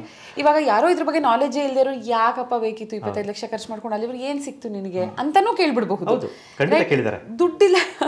ದುಡ್ಡಿಲ್ದೇದವ್ರು ಏನ್ ಮಾಡ್ಬೇಕು? ಕನಸುಗಳಿರತ್ತೆ, ದುಡ್ಡಿರಲ್ಲ. ಇವಾಗ ನಾನು ಅದೇ ಪರಿಸ್ಥಿತಿಯಲ್ಲಿದ್ದೆ. ಎಷ್ಟೋ ಜನ ಬಂದ್ಬಿಟ್ಟು ಕೇಳ್ತಾರೆ ದುಡ್ಡಿಲ್ಲ ಅಂತ. ದುಡ್ಡಿಲ್ಲ ಅಂತ ಕೂತ್ಕೊಂಡ್ರೆ ಅದೊಂದು ಎಕ್ಸ್ಕ್ಯೂಸ್ ಆಗಿಬಿಡುತ್ತೆ. ಇವಾಗ ನನ್ನ ಕನಸು, ನಾನೇನಾದ್ರು ಮಾಡಬೇಕು. ಇವಾಗ 2011 ನೀವು ನಂಬೋದಿಲ್ಲ, ಮೈ ತುಂಬ ಸಾಲ. 2011 ನಾನು I have not been a financial planner in the beginning. ಬಂದಿದ್ದು ದುಡ್ಡು ಖರ್ಚು ಮಾಡಿಬಿಡೋದು, ಸುಮ್ಮನೆ ಏನೇನೋ ತೊಗೊಳೋದು, ಆ ಕ್ಯಾಮ್ರಾ ತಗೋ, ಈ ಶೂಸ್ ತಗೋ, ಆ ಬಟ್ಟೆ ತಗೋ, ಆ ಥರ ಅಕ್ಲಾಯವಾಗಿ. ಆಮೇಲೆ 2011 ಮನೆ ಕಟ್ಸಿದ್ದೆ. ಯಾವ ಲೋನ್ ಬೇಕು ಹೇಳಿ ಸೌಜನ್ಯ? ಕಾರ್ ಲೋನ್ ಬೇಕಾಗಿದೆ, ನನ್ನ ಹತ್ರ ಇತ್ತು. ಹೌಸ್ ಲೋನ್ ಬೇಕಾಗಿದೆ, ಪರ್ಸ್ನಲ್ ಲೋನ್ ಬೇಕಾಗಿದೆ, ಫ್ರೆಂಡ್ಸ್ ಹತ್ರ ತೊಗೊಂಡಿರೋ ಲೋನ್ಸು ಇದೆ. ಕ್ರೆಡಿಟ್ ಕಾರ್ಡು ಮೊದಲು ಬೇಡ ಅಂತಿದ್ದೆ. ಸಾಲಗಳು ಸ್ಟಾರ್ಟ್ ಆದಮೇಲೆ ಕ್ರೆಡಿಟ್ ಕಾರ್ಡ್ ಬಂದಿರೋ ಕ್ರೆಡಿಟ್ ಕಾರ್ಡೆಲ್ಲ ತೊಗೊಂಡಿದ್ದೀನಿ, ಅದನ್ನೂ ಉಜ್ಜಿದ್ದೀನಿ. ಸೊ ಮೈ ತುಂಬ ಸಾಲ 2011. ಆಮೇಲೆ ಈ ಒಂದು ಕನಸು ಸ್ಟಾರ್ಟ್ ಆಯಿತು, ದುಡ್ಡಿಲ್ಲ, ಎವರೆಸ್ಟ್ ಹತ್ತಬೇಕು ಅಂದ್ರೂ ಆವಾಗ ಬರೀ ಇದ್ದಿದ್ದು ನನ್ನ ಹತ್ರ ಸಾಲ. ಸೊ ಆವಾಗ ಡಿಸೈಡ್ ಮಾಡಿದೆ, I will have to upgrade my skills. ಏಕೆಂದರೆ ಅದು current job was not fulfilling my financial needs. ನಾನು ಅದಕ್ಕೇನು ಹೇಳೋದು, ನೀವೇನೇ ಒಂದು ಡ್ರೀಮ್ ಚೇಸ್ ಮಾಡಬೇಕು ಅಂದರೆ ಪಂಚಭೂತಗಳು ಬೇಕಂತೆ. ಒಂದು ಏನು ಸ್ಕಿಲ್ ಇರಬೇಕು, ಅದು ಸ್ಪೇಸ್ ಇದ್ದಂಗೆ. ಫೈನಾನ್ಷಿಯಲ್ ಸ್ಟ್ರೆಂತ್ ಬೇಕು, ಫಿಸಿಕಲ್ ಸ್ಟ್ರೆಂತ್ ಬೇಕು, ಮೆಂಟಲ್ ಸ್ಟ್ರೆಂತ್ ಬೇಕು, ಮೆಂಟಲ್ ಕ್ಲಾರಿಟಿ ಬೇಕು. ಇದು ಪಂಚಭೂತಗಳು ಏನೇ ಡ್ರೀಮ್ ಮಾಡಬೇಕು ಅಂದ್ರೂ. ಸೊ ದುಡ್ಡಿರಲಿಲ್ಲ. ಸೊ ದುಡ್ಡಿಲ್ಲ ಅಂತ ನಾನು ಕೂತ್ಕೊಂಡಿದ್ದರೆ ಆಗ್ತಿರ್ಲಿಲ್ಲ. I upgraded my skill sets. I went back to college, ಓದಿದೆ, ಬೇರೆ ಜಾಬ್ಸ್ಗೆ ಅಪ್ಲೈ ಮಾಡಿದೆ. I got into a very good role. ಆಮೇಲೆ ಬೆಳೆದಿದ್ದು ನಾನು. ಸೊ ಒಂದು ಡ್ರೀಮ್ ಸ್ಟ್ರಾಂಗ್ ಆಗಿದ್ದರೆ you will find your way. ನಮ್ಮ ಜೀವನದ ಪ್ರತಿ ಸಿಚುವೇಶನ್ಗೂ ಡಾಕ್ಟರ್ ರಾಜ್ಕುಮಾರ್ ಅವ್ರ ಹಾಡುಗಳು ಇದ್ದೇ ಇದೆ ಸರ್ ಅಲ್ವಾ? ಆಗದು ಎಂದು ಕೈಕಟ್ಟಿ ಕುಳಿತಾರೆ ಅಲ್ವಾ? ಕೈಕಟ್ಟು ಸುಮ್ಮನೆ ಕೂತ್ಕೊಂಡು ಕಾರಣಗಳು ಸಾಕಷ್ಟು ಕೊಡಬಹುದು, ಬಟ್ ಹೇಗಿದ್ದನ್ನು ಸಾಧಿಸಬಹುದು ಅಂತ ಯೋಚನೆ ಮಾಡೋದಿಲ್ಲ. ಮತ್ತೆ ಎಷ್ಟೋ ಜನ ಬಂದ್ಬಿಟ್ಟು ನನಗೆ ಹೇಳಿದ್ರು, ನೀನು ತುಂಬ ಲಕ್ಕಿ ಕಣೋ, ತುಂಬ ಲಕ್ಕಿ ಸುನಿಲ್ ನೀವು ಅಂತ. ನಾನು ಅದಕ್ಕೆ ಹೇಳ್ತಿದ್ದು, luck is a marriage between preparedness and opportunity. If you define that as luck, I totally agree. ಆದರೆ ಬಂದ್ಬಿಟ್ಟು ನೀನು ಹಣೆ ಬರ ಲಕ್ ಏನೋ ಎಲ್ಲ ಆಗೋಯ್ತು, ಇವನಿಗೆ ಏನು ಮಾಡ್ದಿರೇ ಆಗೋಯ್ತು ಅಂತ ಎಷ್ಟೋ ಜನ ಆ ಥರ ತಿಳ್ಕೊಂಡಿದ್ದಾರೆ. ಪ್ರಿಪೇರ್ಡ್ನೆಸ್ ಇಲ್ಲ ಅಂದ್ರೂ ನಿಮ್ಗೆ ಅಪರ್ಚುನಿಟೀಸ್ ಬಂದರೂ ನಿಮಗೆ ತೊಗೊಳಕ್ಕಾಗೋದಿಲ್ಲ. ಕರೆಕ್ಟಾ? ಕರೆಕ್ಟ್. ಅಪರ್ಚುನಿಟೀಸ್ ಇದ್ಬಿಟ್ಟು ನೀವು ಪ್ರಿಪೇರ್ ಆಗಿಲ್ಲ ಅಂದ್ರೂ ತೊಗೊಳಕ್ಕಾಗೋದಿಲ್ಲ. So it is a marriage between preparedness and opportunity. So ಇದನ್ನು ಮಾಡಿಕೊಂಡ್ರೆ ನಿಮ್ಮ ಡ್ರೀಮ್ ಸ್ಟ್ರಾಂಗ್ ಆಗಿರಬೇಕು. ನಿಮ್ಮ ಡ್ರೀಮ್ ಸ್ಟ್ರಾಂಗ್ ಆಗಿದ್ದರೆ you will find ways. Period. Very true sir. ದುಡ್ಡಿಲ್ಲ, ಅದಿಲ್ಲ, ಇದಿಲ್ಲ, 1000 ಎಕ್ಸ್ಕ್ಯೂಸಸ್ ಕೊಡ್ಕೊಂಡು ಬರ್ಬೋದು ನಾವು. ನಮ್ಮ ಜೀವನ ಪೂರ್ತಿ ಎಕ್ಸ್ಕ್ಯೂಸಸ್ ಕೊಡ್ಕೊಂಡು ಬರ್ಬೋದು. ಆಮೇಲೆ ಬೇರೆಯವ್ರು ಲಕ್ಕಿ ಅಂತ ಹೇಳಬಹುದು. ಸೊ ನೀವೇನೇ ಸಾಧನೆ ಮಾಡಬೇಕು ಅಂದ್ರೂ ಫಸ್ಟು ಇನ್ನೊಬ್ಬ ಲಕ್ಕಿ ಅಂತ ಹೇಳೋದು ಬಿಡಿ, ನೀವೇನೇನು ಮಾಡಬೇಕು ಅದ್ರ ಬಗ್ಗೆ ಯೋಚನೆ ಮಾಡಿ. ಸೊ ಒಂದು ಲೈಫಲ್ಲಿ ನನ್ನನ್ನು ಬಹಳವಾಗಿ ಮೋಟಿವೇಟ್ ಮಾಡೋದು ಮಹಾಭಾರತದಲ್ಲಿನ ಕೃಷ್ಣ ಮತ್ತು ಅರ್ಜುನನ ನಡುವಿನ ಈ ಒಂದು ಸಂಭಾಷಣೆ. ಅರ್ಜುನ ಕೇಳ್ತಾನೆ, ನನಗೆ ಸಿಗತ್ತೆ ಅನ್ನೋದಿದ್ರೆ ನನ್ನ ಹಣೆಯಲ್ಲಿ ಬರ್ದಿದ್ರೆ ಸಿಕ್ಕೇ ಸಿಗತ್ತಲ್ವಾ, ನಾನು ಯಾಕೆ ಪ್ರಯತ್ನ ಪಡಬೇಕು ಅಂತ. ಕೃಷ್ಣ ಹೇಳ್ತಾನೆ, ನೀನ್ ಹಣೆಯಲ್ಲಿ ಪ್ರಯತ್ನ ಪಟ್ರೆ ಇದು ನಿನಗೆ ಸಿಗತ್ತೆ ಅಂತ ಬರ್ದಿದ್ರೆ. ಅದಕ್ಕೆ ನಾನು ಯಾವಾಗ್ಲೂ ಪ್ರಯತ್ನ ಹಾಕಬೇಕು, 100% ಎಫರ್ಟ್ ಇರಬೇಕು. ನಾನು ಪ್ರಯತ್ನ ಹಾಕಿ ಸಿಕ್ಕಿಲ್ಲ ಅಂದ್ರೆ ಆಯ್ತು ಅಂತ ಬಿಡಬಹುದು. ಪ್ರಯತ್ನ ಪಡೆದಿರ ನಾವು ಇದಾಗಲ್ಲ, ಇಷ್ಟು ಖರ್ಚಾಗತ್ತೆ, ಅಥವಾ ಇದಾಗಲ್ಲ, ಮೆಂಟಲಿ ಫಿಸಿಕಲಿ ನಾನು ಫಿಟ್ ಇಲ್ಲ, ಯಾವುದೇ ಕಾರಣಗಳನ್ನ ಕೊಟ್ಕೋಬಾರ್ದು ಫಾರ್ ಎನಿ ಅಚೀವ್ಮೆಂಟ್ ಅಂತ ನನಗೆ ಅನ್ಸುತ್ತೆ. ಇದು ನಮ್ಮ ಮಹಾಭಾರತದಲ್ಲಿ ಪ್ರತಿಯೊಂದಕ್ಕೂ ಆನ್ಸರ್ ಇದೆ. ಆದರೆ ನಾವು ಸೂಪರ್ಫಿಷಿಯಲ್ ಆಗಿ ಓದ್ತೀವಿ. ಮಹಾಭಾರತನ ಆಗಲಿ ಭಗವದ್ಗೀತೆನ ಆಗಲಿ ಸೂಪರ್ಫಿಷಿಯಲ್ ಆಗಿ ಒಂಥರ ಸ್ಟೋರಿ ಥರ ಓದ್ಕೊಂಡು ಹೋಗ್ಬಿಡ್ತೀವಿ. ಆ ಒಂದು ಸ್ಟೋರಿ ನಮ್ಮ ಲೈಫ್ಗೆ ಹೆಂಗೆ ಇಂಪ್ಲಿಕೇಶನ್ ಮಾಡ್ತಾ ಇದೆ ಅದನ್ನು ಓದೋದಿಲ್ಲ. I think that is what is missing today. Correct. But I love this conversation. Most importantly before I let you go sir, ಈ ವಾಲ್ ಪೇಪರ್ ನಿಮ್ಮ ಆಫೀಸಲ್ಲಿ ಬ್ಯೂಟಿಫುಲ್ ಆಗಿದೆ. ನಾವೆಲ್ಲ ಖುದ್ದಾಗಿ ಎವರೆಸ್ಟ್ನ ಹೋಗಿ ನೋಡ್ತೀವೋ ಇಲ್ವೋ ಗೊತ್ತಿಲ್ಲ. ಆನೆಸ್ಟ್ಲಿ ಸ್ಪೀಕಿಂಗ್, ಈ ಥರದ ಎಕ್ಸ್ಪಿಡಿಷನ್ಸ್ ಮಾಡಬೇಕು ಅಂತ ಆಸೆ ಇದೆ. ಮಾನಸ ಸರೋವರ ಪರಿಕ್ರಮ ಮಾಡಬೇಕು ಅಂತ ಆಸೆ ಇದೆ. ಎಷ್ಟೊಂದು ಇಟ್ ಇಸ್ ನಾಟ್ ಪಾಸಿಬಲ್ ಇವತ್ತಿನ ದಿನಕ್ಕೆ. ಮೇ ಬಿ ಮುಂದೆ ಈ ಥರದ ಆಸೆಗಳಿದೆ. ಬಟ್ ಈ ವಾಲ್ ಪೇಪರ್ ಅಲ್ಲೇ ನಮಗೆ ನೀವು ತೋರಿಸಿ ಎಕ್ಸ್ಪ್ಲೈನ್ ಮಾಡೋದಿದ್ರೆ, ಬೇಸ್ ಕ್ಯಾಂಪ್ ಇಂದ ತುಂಬಾ ಚೆನ್ನಾಗಿದೆ ವಾಲ್ ಪೇಪರ್. ಇದು ಆಕ್ಚುಲಿ ಸ್ವಲ್ಪ ಫೋಟೋಗೆ ಹಾಕೊಂಡ್ರೆ ಈ ಫೋಟೋ ತೆಗೆದಿರೋದು ನನ್ನ ಶರ್ಪ. ಸೊ ಇಲ್ಲಿ ಎವರೆಸ್ಟ್ ಬೇಸ್ ಕ್ಯಾಂಪ್ ಇದೆ, 5364 ಮೀಟರ್ಸು. ಸೊ ನೀವು ಇಲ್ಲಿಂದ ನೆಕ್ಸ್ಟ್ ಕ್ಯಾಂಪ್ಗೆ ಹೋಗಬೇಕು ಅಂದರೆ ನಿಮಗೆ ಸಿಗೋದು ಈ ಕುಂಬು ಐಸ್ ಫಾಲ್. ಇದು ಈ ಫುಲ್ಲು ಇಲ್ಲಿನ ತನಕ ಇದೆಯಲ್ಲ, this is the Khumbu ice fall. ಇದೊಂಥರ ಮೂವಿಂಗ್ ಗ್ಲೇಸಿಯರ್. ಹೆಂಗೆ ಮೂವ್ ಆಗ್ತಾ ಇದೆ ಅಂದರೆ it is moving downwards like this ಗ್ರಾವಿಟಿಗೆ. ಸೊ ಇಲ್ಲಿ ಹತ್ರ ಬಂದು ನೋಡಿದಾಗ ಇಲ್ಲಿ ಆವಾಗಲೇ ನಾವು ಡಿಸ್ಕಸ್ ಮಾಡ್ತಾ ಇದ್ವಿ, ಕ್ರೆವ್ಯಾಸಸ್ ಅಂತ ಹೇಳ್ತಾ ಇದ್ವಿ. ನೋಡಿ ಇದೆಲ್ಲ ಕ್ರೆವ್ಯಾಸಸ್. ಇದು 2 ಐಸ್ ಬ್ಲಾಕ್ಸ್ ಮಧ್ಯ ಇರೋ ಜಾಗ. ಸೊ ಇಲ್ಲಿಂದ ನೀವು ಸ್ಟಾರ್ಟ್ ಮಾಡಿ climb, you will cross multiple ladders. ಈ ಕಡೆಯಿಂದ ರೂಟ್ ಹೋಗ್ತೀರಾ, ಎಲ್ಲಿ ಸೇಫ್ಟಿ ಇದೆಯೋ ಅಲ್ಲಿಂದ ರೋಪ್ ಹಾಕಿರ್ತಾರೆ.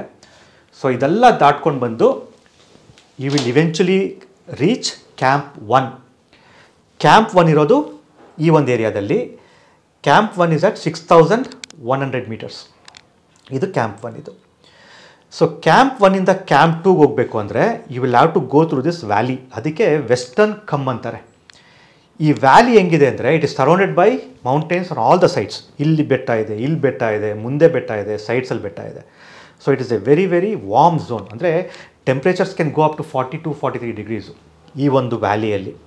ತುಂಬಾ ಕಷ್ಟ ನಡ್ಕೊಂಡು ಹೋಗೋದು. ಈ ಒಂದು it looks very simple, route is very simple, but because of the heat ತುಂಬಾ ಕಷ್ಟ. ಸೊ ಕ್ಯಾಂಪ್ 1 ಇಂದ ಇಲ್ಲಿಗೆ ಹೋಗ್ತೀರಾ. Camp 2 6500 metres. ಇಲ್ಲಿ ಹೇಳಿದ್ನಲ್ಲ ಕಿಚನ್ ಇರುತ್ತೆ, ನಿಮಗೆ ಫ್ರೆಶ್ ಫುಡ್ ಸಿಗುತ್ತೆ. ಸೊ ಕ್ಯಾಂಪ್ 2 ಇಂದ ನೀವು ಕ್ಯಾಂಪ್ 3ಗೆ ಹೋಗ್ತೀರಾ. Camp 3 is somewhere here.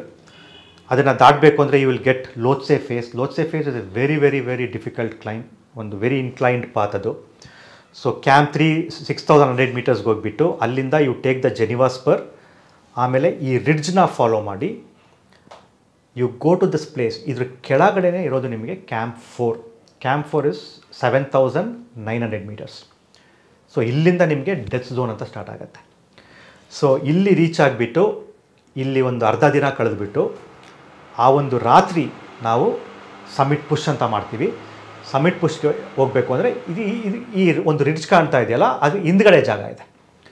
So ಅಲ್ಲಿಂದ ಹೋಗಿ ಇಲ್ಲಿಗೆ ಹೋಗ್ಬೇಕಾಗತ್ತೆ. ಸೊ ಇಲ್ಲಿಂದ ನಿಮಗೆ ಈ ಮೇಗಡೆ ಹೋಗೋದಕ್ಕೆ around 800 meters elevation gain plus ಒಂದು ಹಾರಿಸಾಂಟಲ್ ಡಿಸ್ಟೆನ್ಸ್ ಏನಿರ್ಬೋದು ಅಂದರೆ ಒಂದು 7ರಿಂದ 8 ಕಿಲೋಮೀಟರ್ ಇರುತ್ತೆ. It takes between 14 to 16 hours. ನೀವು ಯಾವುದೇ ಥರ ಹೋದ್ರೂ it takes around 14 to 16 hours. ಇಲ್ಲಿ ಕಾಣುತ್ತಲ್ಲ, ಇದು ಇಲರಿ ಸ್ಟೆಪ್ ಅಂತ ಒಂದು ಸತಿ ಸೌಜನ್ಯ ಇದು ಮಾಡಿದರು, ಡೆತ್ ಝೋನ್ ಅಂತ ತೋರಿಸಿ ಇಲ್ಲೆಲ್ಲ ಒಂದಷ್ಟು ಡೆಡ್ ಬಾಡೀಸ್ ತೋರಿಸಿದ್ರು. So this is the Hillary step and beyond that ಇದು ಸೌತ್ ರಿಡ್ಜ್, ಇದು ಮೇಗಡೆ. So that is what the route is. ಇದು ನಮ್ಮ ಸುನಿಲ್ ಸರ್ ಅವರ ಶೆರ್ಪಾ ಕ್ಲಿಕ್ ಮಾಡಿದಂಥ ಒಂದು beautiful picture of Mount Everest. ಅದ್ರ ಮುಂದೆ ನಿಂತು ಸರ್ ನಿಮ್ಮ ಜೊತೆ ಇವಾಗ ಮಾತಾಡ್ತಿರೋದು, ಇದಕ್ಕೆ ಮುಂಚಿನ ನಮ್ಮ ಕಾನ್ವರ್ಸೇಷನ್ ಒಂಥರ ನಾನು ಮೌಂಟ್ ಎವರೆಸ್ಟ್ಗೆ ಹೋದಂಥ ಫೀಲ್ ಆ್ಯಂಡ್ ವೈಬ್ ಕೊಟ್ಟಿದೆ. ಲುಕಿಂಗ್ ಫಾರ್ವರ್ಡ್ ಟು ಇಂಥದ್ದೊಂದು ಎಕ್ಸ್ಪಿಡಿಷನ್ ಫ್ಯೂಚರಲ್ಲಿ. But for now sir 100% wood pressed ಆಯಿಲ್ಸ್ನ ನಿಮಗೆ ಕೊಡ್ತಾ ಇದ್ದೀನಿ. ನೀವು ನಿಮ್ಮ ಎಂಟೈರ್ ಫ್ಯಾಮಿಲಿ ಎಷ್ಟು ಹೆಲ್ತ್ ಕಾನ್ಷಿಯಸ್ ಅಂತ ನನಗೆ ತುಂಬ ಚೆನ್ನಾಗಿ ಗೊತ್ತು. I am very sure you love this. Thank you so much. From Saptam Thailand. Sir thank you so much. ಇಂಥ ಹಲವಾರು ಸಾಧನೆಗಳು ಇನ್ನೂ ಸಾಕಷ್ಟು ನಿಮ್ಮ ಹೆಸರಿಗೆ ಬರಲಿ. ಜೊತೆಗೆ ಸಾಕಷ್ಟು ಜನ ಏನು ಈ ಥರದ ಸಾಧನೆ ಮಾಡ್ಬೇಕಂತ ಅಂದ್ಕೊಂಡಿದ್ದಾರೆ ಅಂಥವ್ರಿಗೆ ನೀವು ಗೈಡ್ ಮಾಡ್ತಾ ಇರಿ ಹೀಗೆ. ತುಂಬ thanks. Thank you so much sir.